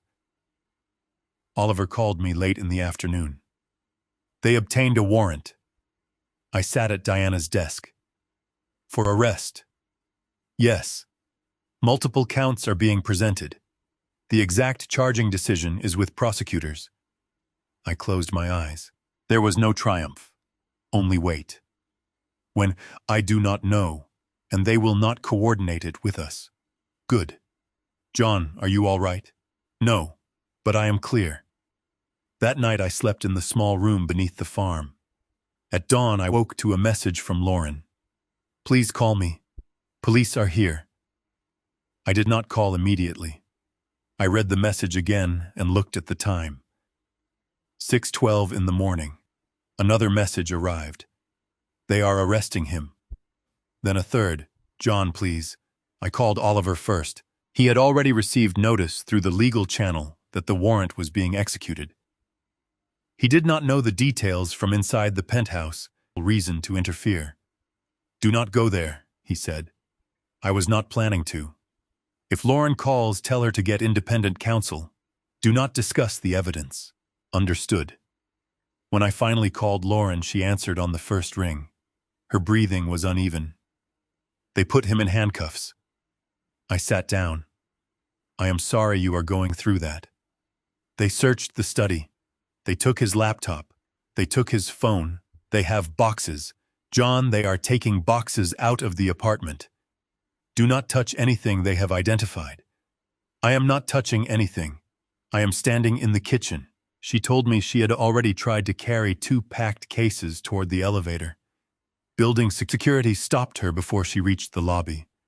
Investigators had placed a temporary hold on the study and on property that might be evidence, while Valley Vista had instructed management not to release disputed furnishings or corporate assets until the inventory was complete. For the first time since moving into the penthouse, Lauren could not simply pick up something because she had been using it and assume it belonged to her. For a moment, neither of us spoke. Then she said, "He told me you were bluffing." I was not. He told me the receipts were fake. Then his lawyer can challenge them. He told me Diana gave him the card. Then investigators will consider that too. Her voice sharpened. Can you make them stop? No. You know people now. You own the company.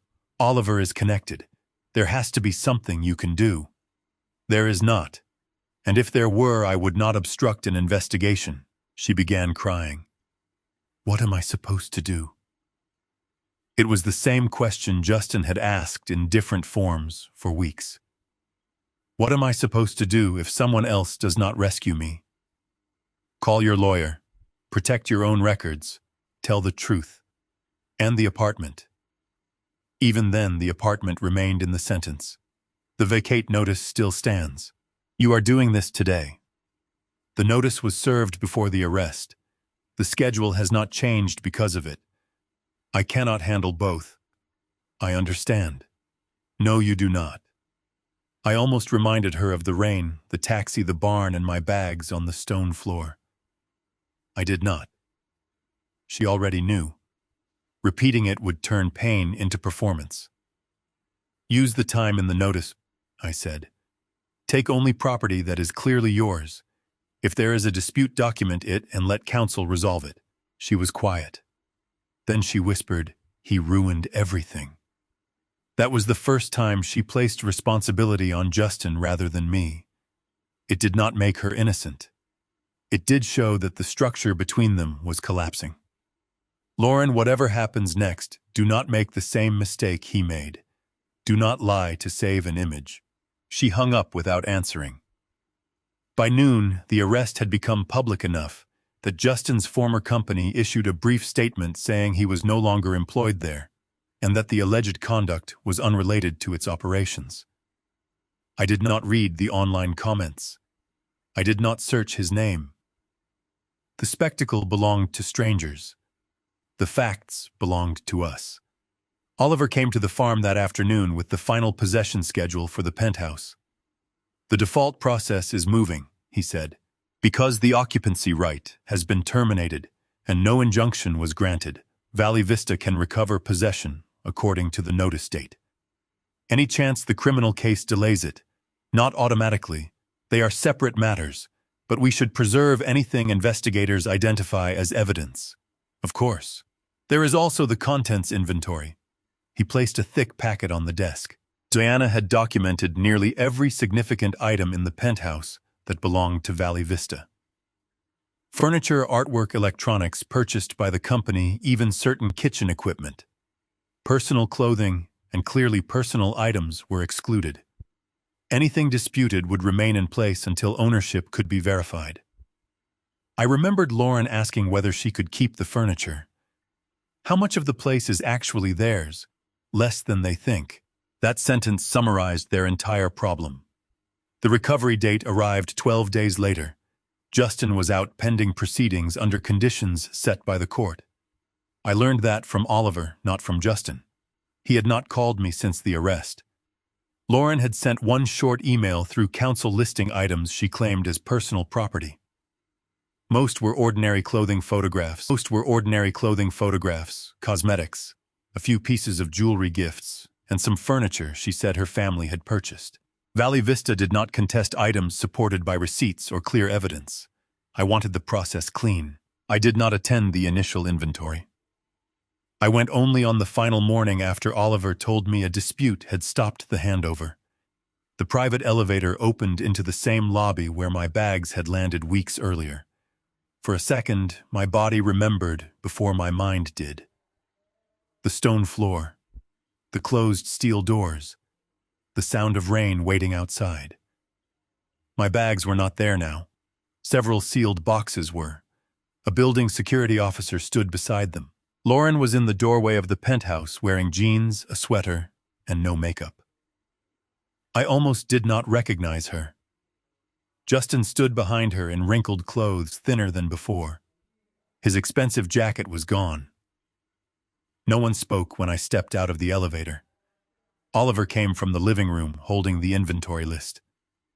"There is a disagreement about several items," he said. Justin laughed bitterly. "A disagreement? He means they are stealing our property." I did not respond to the accusation. "Which items?" Oliver pointed to 3 boxes and a large framed painting leaning against the wall. "The painting is corporate property.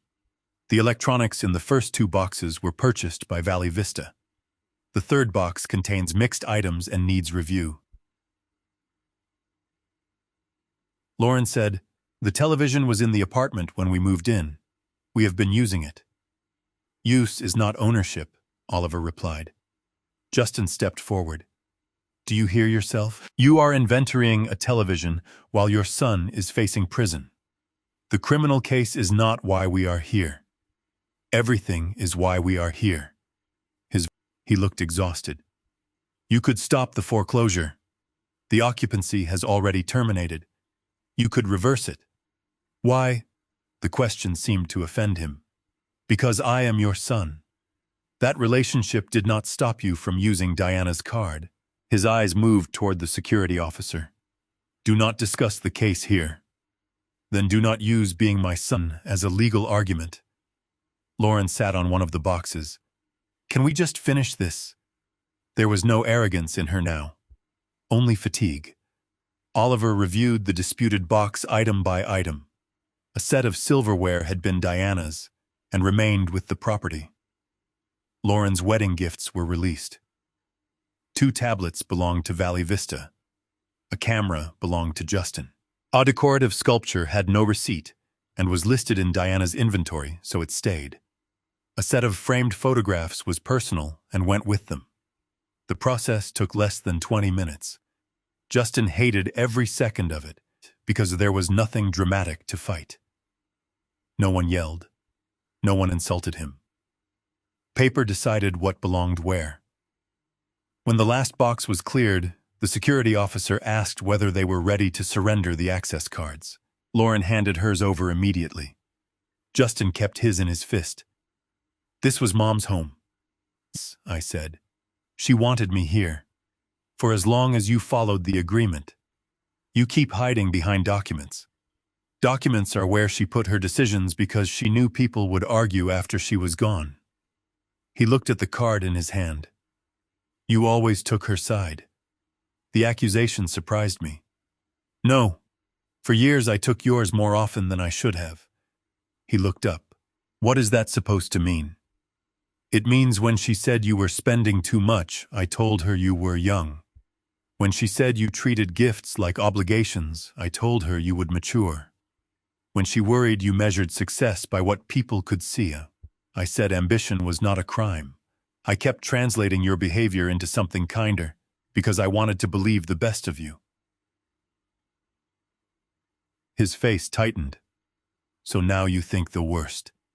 Now I think what the evidence shows. He squeezed the card until the plastic bent slightly. You know what she did wrong? She never trusted me. She gave you access to a $13 million home. Not ownership. Exactly. You think trust only counts when it gives you control. He threw the access card onto the console table. It skidded across the polished surface and fell to the floor. The security officer picked it up. Lauren stood. Justin, enough. He turned on her. Do not start. I am starting because we have nowhere to live tonight, and you are still arguing about whether your mother loved you enough. You think this is my fault. Whose card was it? The hallway went silent. Justin looked at her with open fury. Lauren continued before anyone could stop her. Whose debt did you hide? Who told me this place was paid off? Who told me your company's stock would cover everything? Who brought those men to the farm? You came with me. Because you said John was confused and needed help signing. I looked at her. That detail was new. Justin noticed. Do not lie now to protect yourself. I am done protecting you. His face hardened. You were happy to spend the money. Money you told me was yours. You never asked where anything came from. Because I trusted my husband. The irony hit all of us. Lauren heard it too. Her mouth closed. For the first time, she seemed to understand something larger than the immediate crisis. Trust without verification had trapped her in the same structure she mocked me for escaping. Justin pointed toward the elevator. Then leave. I am leaving. She picked up 2 boxes. The security officer moved to help, but she shook her head and carried them herself. Justin stood in the doorway of the penthouse alone. I could have turned away then. I almost did. Instead, I walked closer. Justin. He looked at me. I kept my voice low. I gave you your last chance the night you threw my luggage out that door. You closed it with your own hands. You did not know it was a last chance, but that does not change what you chose. You could have let me stay one night. You could have spoken to me like a father instead of a burden. You could have removed my bank information instead of letting the building take money from my retirement account. You could have called the next morning and apologized before you knew anything about Valley Vista. His eyes dropped. But you did not. He said nothing. You only called me Dad when you needed money. You only apologized when the penthouse was in danger. Then, when I still said no, you came to the farm with papers to take control of it. He looked toward the living room. The space was nearly empty of personal belongings. The white sofa, where I had heard the will, was still there because Valley Vista owned it. The glass coffee table was still there. The city view was unchanged. Everything that had made him feel powerful remained, but none of it belonged to him. You want me to say I ruined my life, he said. No. That is what everybody wants. I want you to stop making other people responsible for the sentence. He looked at me then. There was no rage left in his face, just exhaustion. What if I go to prison? I did not lie to comfort him. Then you deal with it honestly. And you will just go live on the farm with Mom's money. I am going to work. At 71. Yes. Doing what? Finishing something your mother started. He laughed weakly. Of course. The elevator doors opened. Lauren was waiting inside beside the box. The moment mirrored my own departure so perfectly that it almost felt staged, but the difference mattered. No one threw their belongings. No one called them useless. No one mocked where they would sleep. They were given time to pack a written inventory legal notice and the property that actually belonged to them. Consequences did not require cruelty to be complete. Justin picked up his last bag and walked toward the elevator. Before stepping inside, he back. Was any of it real? What? The family. Mom, you and me. Any of it. I felt the question deeper than everything else he had said. Yes. That is why this hurts. He entered the elevator. The doors closed.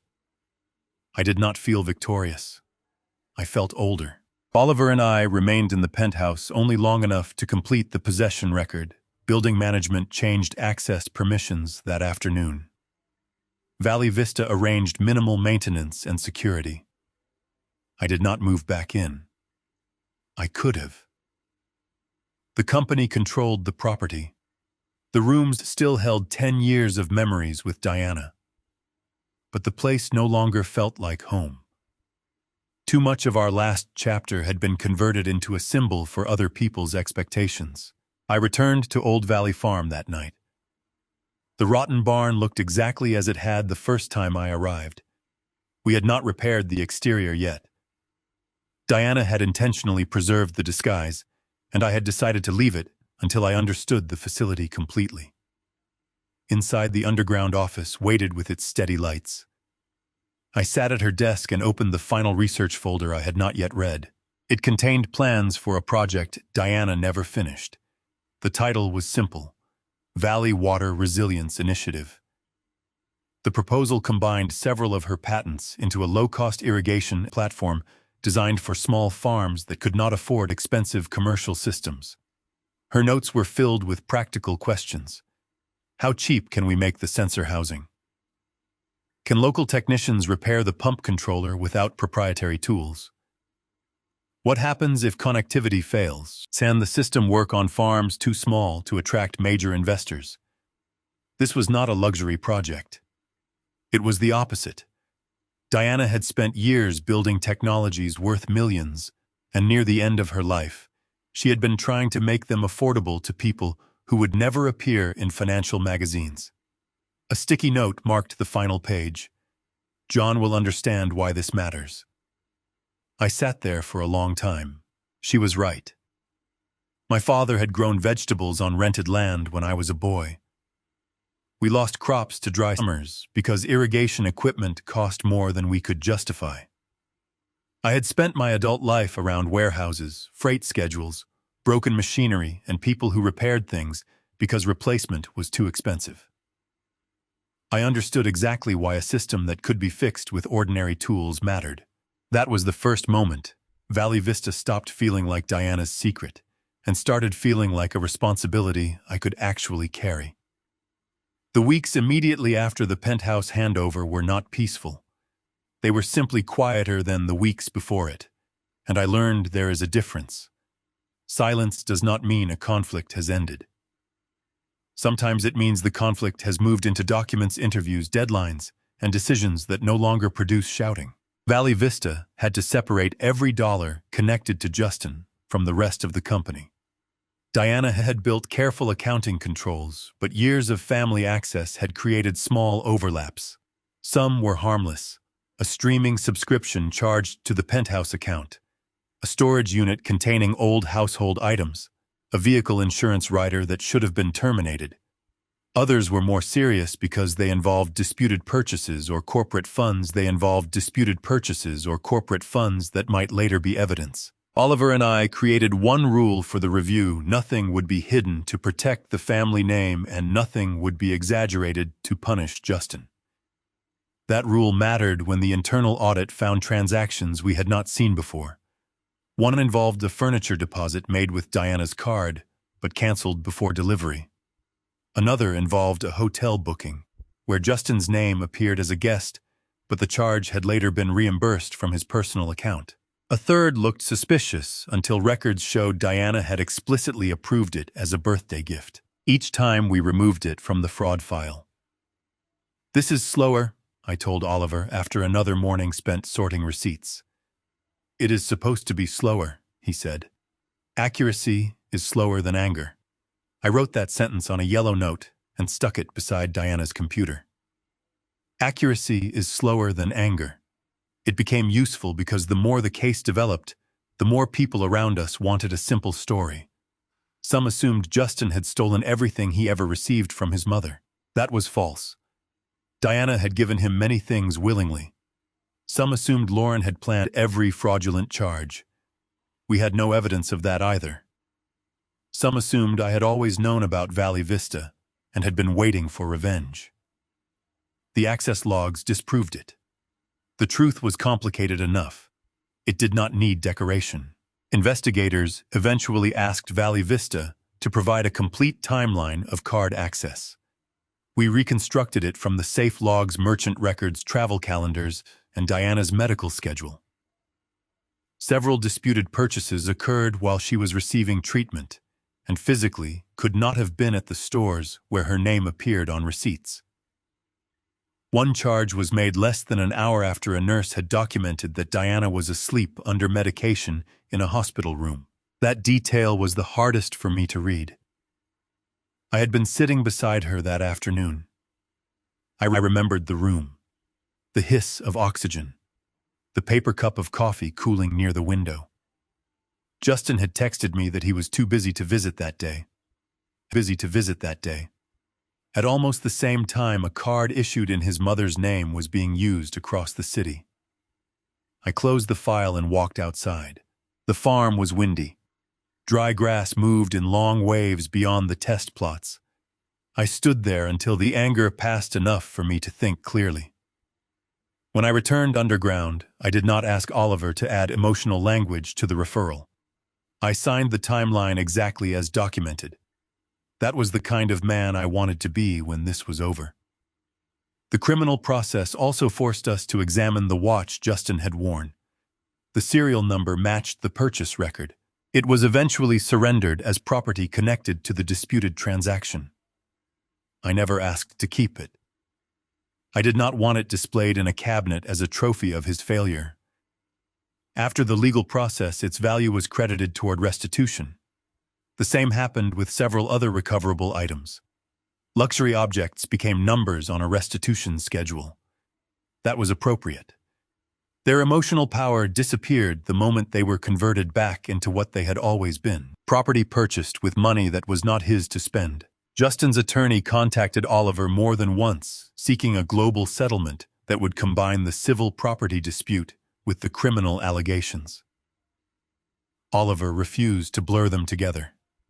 Valley Vista can resolve civil claims, he explained to me. We cannot bargain away a public criminal case. Good. There may be restitution discussions later, but prosecutors control that process. Then keep the boundaries clear. For once, boundaries were not a metaphor in my life. They existed everywhere.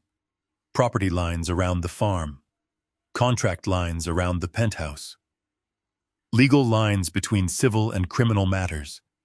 Personal lines between loving my son and paying for his choices. The clearer those lines became, the less confused I felt. I also had to make a decision about the $4,500 taken from my retirement account the night I was evicted. The building management company confirmed that the charge had been processed because my payment method remained active in the resident portal. Records showed Justin logged into that portal after the will reading. He changed the primary contact name to himself and updated the mailing address, but he did not remove my bank account from automatic payment.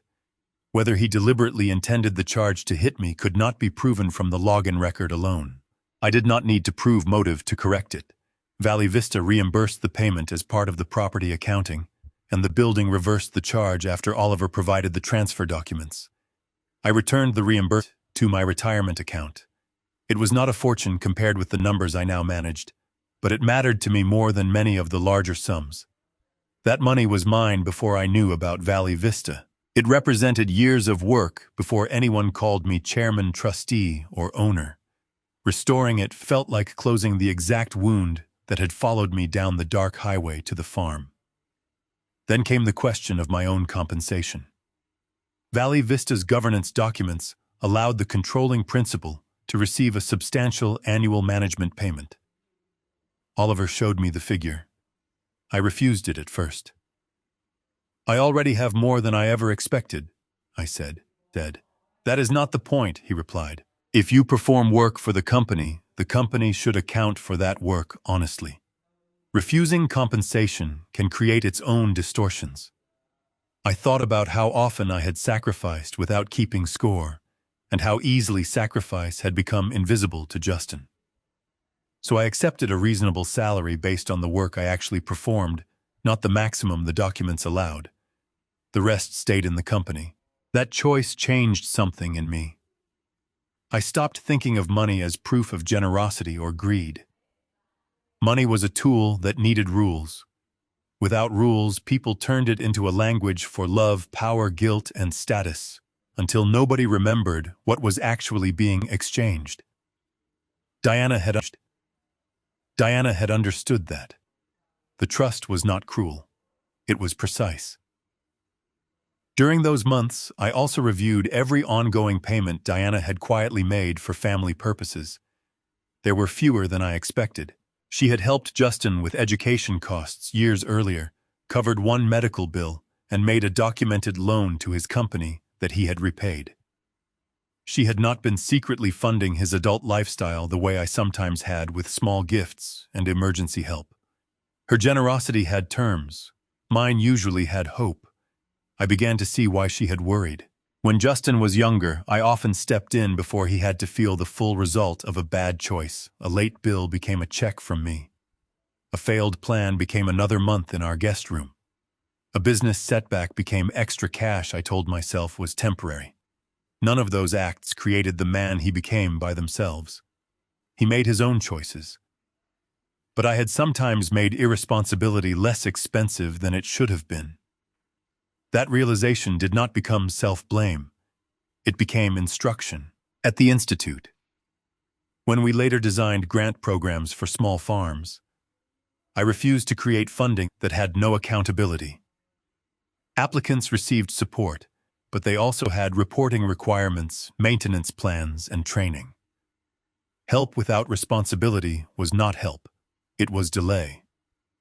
The same principle shaped the way we handled the penthouse after repossession. A luxury broker suggested we stage it aggressively, renovate the kitchen, and spend nearly $500,000 to maximize the sale price.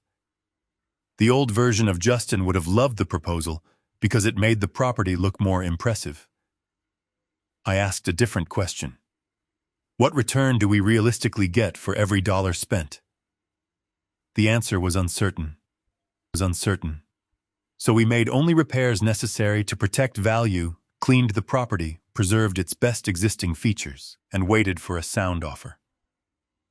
Valley Vista did not need to win a beauty contest. It needed to make a rational decision. When the penthouse eventually sold, the price was strong enough without the extravagant renovation. The avoided renovation budget funded almost an entire phase of the Research Institute. I remember signing the sale authorization at Diana's desk. For a moment, my hand hovered over the line. That apartment had been our home for 10 years. Diana had cooked in that kitchen. We had watched storms move over the bay from those windows. She had fallen asleep on that white sofa during the final months when treatment exhausted her. Selling it did not erase any of that. Property does not contain love. People place love inside it once I understood that I signed. The sale also closed Justin's final argument that the residence had been taken only to hurt him. It no longer belonged to me, to him, or to the company as a trophy. It became capital redirected into research, restitution reserves, and lawful corporate purposes. Nothing remained for anyone to fight over except memory. That was harder to litigate and easier to keep honest. The criminal case moved slowly after that, as criminal cases do. Justin was formally charged with financial offenses related to unauthorized card use, forged signatures, and electronic transactions. His attorney challenged portions of the evidence. Some counts were narrowed, others remained. I did not attend every hearing. I appeared when required and stayed away when I was not. Lauren moved into a modest rental apartment. Through counsel, she returned one piece of jewelry after investigators determined it had been purchased with Diana's card. She also provided financial records showing which expenses Justin had represented as company bonuses. Her cooperation did not erase the way she treated me, but it separated her choices from his in the one place where accuracy mattered. She sent me a letter months later. It did not ask for money. That alone made me read it twice. She wrote that she had spent most of her marriage believing wealth was proof that she had made good decisions. She admitted that when she saw my clothes, my old luggage, and my quiet habits, she judged me as weak because I did not display status. She admitted she treated Diana's death like an opportunity to move upward. She did not ask me to forgive her. She wrote that she was trying to understand why she had become the kind of person who could throw an old man into the rain and still believe she was the victim. I did not write back immediately. When I finally did, I sent 4 sentences. I received your letter. Taking responsibility matters more than explaining appearances. Build a life you can support honestly. Do not contact me for financial help. She never asked. Justin's case ended without the dramatic courtroom speech people expect in stories. Evidence has its own rhythm. His attorney negotiated with prosecutors after the preserved video access logs. Merchant records device, data, and handwriting evidence made several charges difficult to contest. Justin entered pleas on multiple financial counts. He was ordered to pay restitution connected to the unauthorized transactions, received a sentence determined by the court, and faced restrictions that made his old executive life impossible to resume quickly. I listened to the final disposition from a bench behind the attorneys. When the judge asked whether he accepted responsibility, Justin said yes. The word was quiet. I did not know whether he meant it yet. Maybe real responsibility begins as a sentence you say, because the law requires it. Maybe if you are fortunate, you eventually grow into the meaning. I did not build my future around waiting to find out. Valley Vista demanded work. The first major decision I made was not about the penthouse. It was about Diana's unfinished research. I called Oliver into the farm office and told him I wanted to restructure the site. Into what? He asked. A research institute. He looked around at the equipment. It already functions partly as one. Then make it official, not a private bunker, a real agricultural research center. Keep the secure archives underground, but restore the surface buildings. Build labs where people can work. Training rooms. Test plots, a repair shop. For Valley Vista. For the technology, yes, but I want a separate public-facing research program focused on small farms and water efficiency. Oliver nodded slowly. Do you have a name? I looked at the patent wall. The Diana Wallace Agricultural Research Institute. He did not ask whether I was sure. Turning that decision into a real institution was more difficult than naming it. Valley Vista had been designed as a private company, not a public-facing research center. Diana kept teams' small contracts confidential, and most field testing scattered among partner farms. If we opened the site, we had to separate trade secrets from work that could be shared, protect active patent applications, update insurance, and create access rules that did not turn the place into the same locked bunker it had been before. The first planning meeting lasted 6 hours. At one end of the table sat people who had worked with Diana for years. I could feel their caution before anyone said it aloud. To them, I was the widower who had inherited control through a trust, a man with warehouse experience now sitting in the chair of an inventor. They were professional enough not to challenge me personally, but their questions carried the concern. Would I sell the patents? Would I shut down projects that were not immediately profitable? Would I turn the company into a real estate vehicle now that the penthouse had become valuable? Would I replace Diana's team with people who told me what I wanted to hear? I answered the questions without pretending I knew more than I did. I am not here to become Diana, I told them. If this company depended on one person knowing everything, then she would have built it badly. She did not. My job, is to protect the structure. Ask whether the work matters, and make sure we do not spend money to impress ourselves. Your job is to tell me when I am wrong about the technical side. That changed the room. One of the senior engineers placed a prototype controller on the table. It was a gray box no bigger than a paperback book, part of the unfinished low-cost irrigation system. The current version worked, but the housing was expensive, and the communications module depended on a subscription service that would make it impractical for the smallest farms. Diana's notes had circled that problem repeatedly. Monthly fee kills adoption. I tapped the page. Can it run locally? The engineers said yes, but the user interface would be less polished. Will it still save water? Yes. Can a farmer replace the communications part with an off-the-shelf component? With redesign, probably. Then make it less polished. Someone laughed because he thought I was joking. I was not. I spent most of my life around equipment that looked ugly and worked every day, I said. If choosing between a beautiful screen and a repair someone can make in a small-town hardware store, I know which one I want. That became the Institute's first design principle. Useful before impressive. The second came from the Penthouse disaster. No hidden obligations. Every demonstration project would show the full operating cost, not just the purchase price. Filters, replacement, sensors, power, connectivity, maintenance, training. I had learned what happens when someone hears the value of an asset and ignores the cost of carrying it. I was not going to build agricultural technology around the same illusion. The team rewrote the field trial materials to include 5-year cost estimates. Some numbers looked less attractive afterward. Good. We needed the truth before adoption, not disappointment after it. The third principle was Diana's, even though she had never written it as a slogan. Keep the user in control. Her systems did not lock farmers into proprietary repair contracts. Her designs allowed manual overrides. Her sensor networks stored enough information locally to keep operating during communication failures.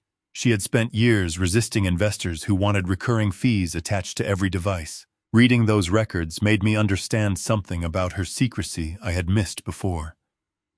Diana did not hide Valley Vista because she loved secrets. She hid it because control attracted people who wanted to redirect the work toward themselves. Justin had been only the most personal version of that pressure.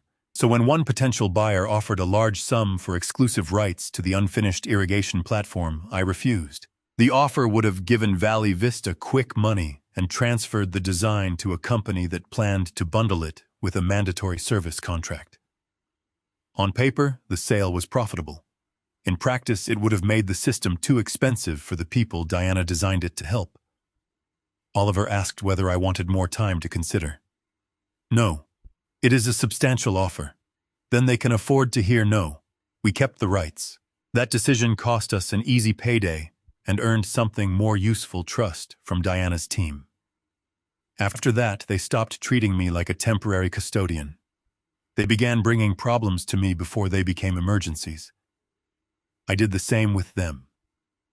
When a field test budget ran over because a pump design failed under sediment load, I did not accuse anyone of wasting money. I asked what the failure taught us. When the answer showed the redesign would make the system more durable, I approved it. When another project wanted expensive cosmetic changes with no performance benefit, I rejected it. Little by little, Valley Vista stopped being the fortune Justin wanted and became the work Diana had left unfinished. Only then did I feel ready to put her name on the building. The first phase began in spring. We kept the original barn beams that were structurally sound and replaced the rotten sections. The sagging roof came off. The rusted machinery in the yard was sorted. Some pieces were scrap. Some were restored for training demonstrations. The field that had looked dead in the rain was surveyed into research plots. I refused to turn the place into a monument where everyone whispered Diana's name and preserved everything exactly as she left it. She had been an engineer. Engineers build things to be used. So we used them. Her irrigation designs went into the ground. Her sensor networks were tested under harsh conditions. Teams already employed by Valley Vista began adapting the low-cost platform she had planned. We licensed some technologies commercially and directed a portion of the income into research grants and field trials. I did not pretend to become an engineer overnight. My job was different. I asked practical questions. Can a farmer repair this without sending it back to the manufacturer? What does the replacement part cost? How long does installation take? What happens when the power fails? How much water does it actually save after maintenance is included? The scientists and technicians learned quickly that I was not interested in hearing words designed to impress investors. I wanted the system to work when someone was tired, short on money, and standing in mud. That standard came from my whole life. One afternoon, months after construction began, Oliver found me outside near a test plot, tightening a loose bracket on a sensor mast. "There are people who can do that," he said. "I know. You are the chairman. Then the chairman can tighten one bolt." He looked toward the rebuilt barn. The exterior no longer looked abandoned, but we had preserved a section of the original weathered wood near the entrance. On it, we mounted a small plaque, explaining that the site had once been deliberately disguised to protect early research. "Diana would like this," Oliver said. "She would tell us the budget is too high." "Also true." I laughed. It surprised me how natural the sound felt. I had not realized how long grief and conflict had compressed my chest until it began to release. The penthouse remained unused for several months, while the legal issues around Justin's case settled. Eventually, Valley Vista sold it. I did not keep the money personally. The sale proceeds paid the secured obligations, restored company reserves, funded the institute, and supported the low-cost irrigation project. The residence that had nearly destroyed my family became capital for work Diana actually cared about. That felt like the cleanest ending possible for the property. I kept one thing from the penthouse before it was sold. Not the artwork, not the expensive furniture, not the view. I took the old framed photograph of Diana and me from 20 years earlier, the same image she had duplicated in the underground bedroom. I placed it in my new office at the Institute. My office was above ground now. That mattered to me. It overlooked the test fields rather than the Golden Gate Bridge. The first summer after the Institute opened, the fields turned green. Rows of trial crops ran across land I had first seen as black mud under taxi headlights. Small sensor posts blinked beside irrigation lines. Water moved through pipes controlled by systems Diana had designed years earlier. The rebuilt barn doors stayed open during the day. People came and went carrying tools, notebooks, soil samples, and parts. The place was no longer hiding. Neither was I. Justin wrote to me from custody near the end of that summer. The envelope sat unopened on my desk for an hour. When I finally read it, I noticed what was missing before I noticed what was there. No request for money. No request about the penthouse. No accusation that Oliver had manipulated Diana. No complaint that Lauren had betrayed him. He wrote that he had spent months replaying the night of the will reading because it was easier than replaying the years before it. He said he kept focusing on the moment I refused to help because that allowed him to avoid thinking about the moment he decided I was no longer useful. One sentence stopped me. I thought inheritance was proof that Mom valued me, and when I learned it had conditions, I treated the conditions like betrayal instead of asking what they were trying to tell me. I read that line 3 times, then another. I stole from her because I had already convinced myself that whatever she owned would eventually be mine. There was no excuse. There was no excuse after that sentence. Only admission. At the end, he wrote, "I do not expect you to forgive me. I am trying to become someone who could ask one day without making forgiveness. Another thing I feel entitled to receive." I folded the letter. For the first time since the elevator doors closed between us, I felt something other than pain when I thought of him. Not trust. Not yet. Possibility. I wrote back the next morning. I told him Diana had loved him. I told him love was not the same as surrender. I told him the Institute now carried her name, and that one of her unfinished designs was finally being tested on small farms. I did not offer money. I did not promise a job. I did not erase anything. I ended with one line. When you are free, if you still want to talk without asking me to fix your life, call me. Then I mailed it and went back to work. Before we opened the Institute formally, I made one more decision that surprised Oliver. I asked him to remove my name from the proposed donor wall. You are funding a large portion of the expansion through assets you control, he said. Valley Vista is funding it. Diana built Valley Vista. You are choosing where the money goes. Then put that choice in the minutes, not on a wall. I had spent enough time watching people confuse names on buildings with value. Justin had wanted the Penthouse because everyone could see it. I wanted the Institute to be judged by what happened after the doors opened. So the main entrance carried only Diana's name and a short line beneath it. Research for Practical Agriculture and Water Resilience. The first group invited to tour the site was not made up of investors. We brought in working farmers and equipment technicians from the region. I asked them to break our assumptions. They did. One pointed out that a sensor connector was too small to handle easily with gloves. Another said a mounting bracket would clog with mud. Someone else asked what happened if a replacement valve had to be ordered during harvest season and took 3 weeks to arrive. The engineering team filled pages with notes. I watched them listen. That mattered more to me than any ribbon-cutting ceremony. After the tour, I found an old pair of Diana's work gloves in a cabinet underground. The leather was worn thin across the fingers and stained with soil. I remembered seeing them years earlier without. I had assumed they came from gardening around the Penthouse terrace. I placed them in a simple glass case near the Institute workshop, not as a relic of wealth, but beside the first prototype of her irrigation manifold. The label said only that Diana Wallace developed the early system through field testing and repeated repair. No valuation, no list of patents, no mention of millions. The work was enough. By autumn, the Diana Wallace Agricultural Research Institute held its first field demonstration. I stood at the edge of a plot while a small irrigation controller adjusted water flow based on soil readings. It was not glamorous. A plastic housing clicked. A valve opened.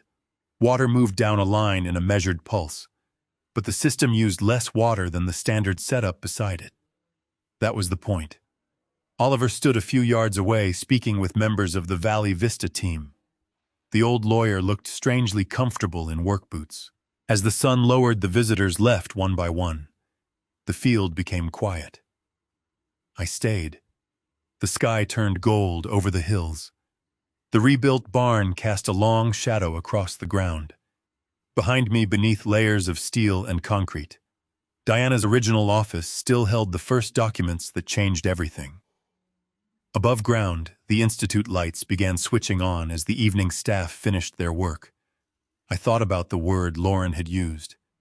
Useless. A useless old man. At 71, I had believed for one terrible hour that maybe she was right. My wife was gone. My home was gone. My son had chosen an apartment. My retirement account had been charged for the privilege of being thrown out. But worth had never been decided by who let me sleep under their roof. Diana understood that before I did. She had left Justin the thing he could show people. She had left me the thing that required responsibility. The first looked valuable from 40 floors above San Francisco. The second looked worthless in the rain. Only one of them was built to last. I walked to the edge of the nearest irrigation row and watched the water stop exactly when the sensor reading reached its target. A small green light turned on. System stable. I smiled at that. Not because every wound had healed, Not because my family had magically become whole. Not because justice had given me back the years that greed had damaged. I smiled because the disorder was over. Justin was facing what he had done. Lauren was building a life she could actually afford. Valley Vista was no longer subsidizing illusions. Diana's work was moving forward. And I was standing on land everyone had dismissed, holding nothing I had stolen, and owing no one an apology for protecting it. The sun slipped behind the field. I turned toward the institute and went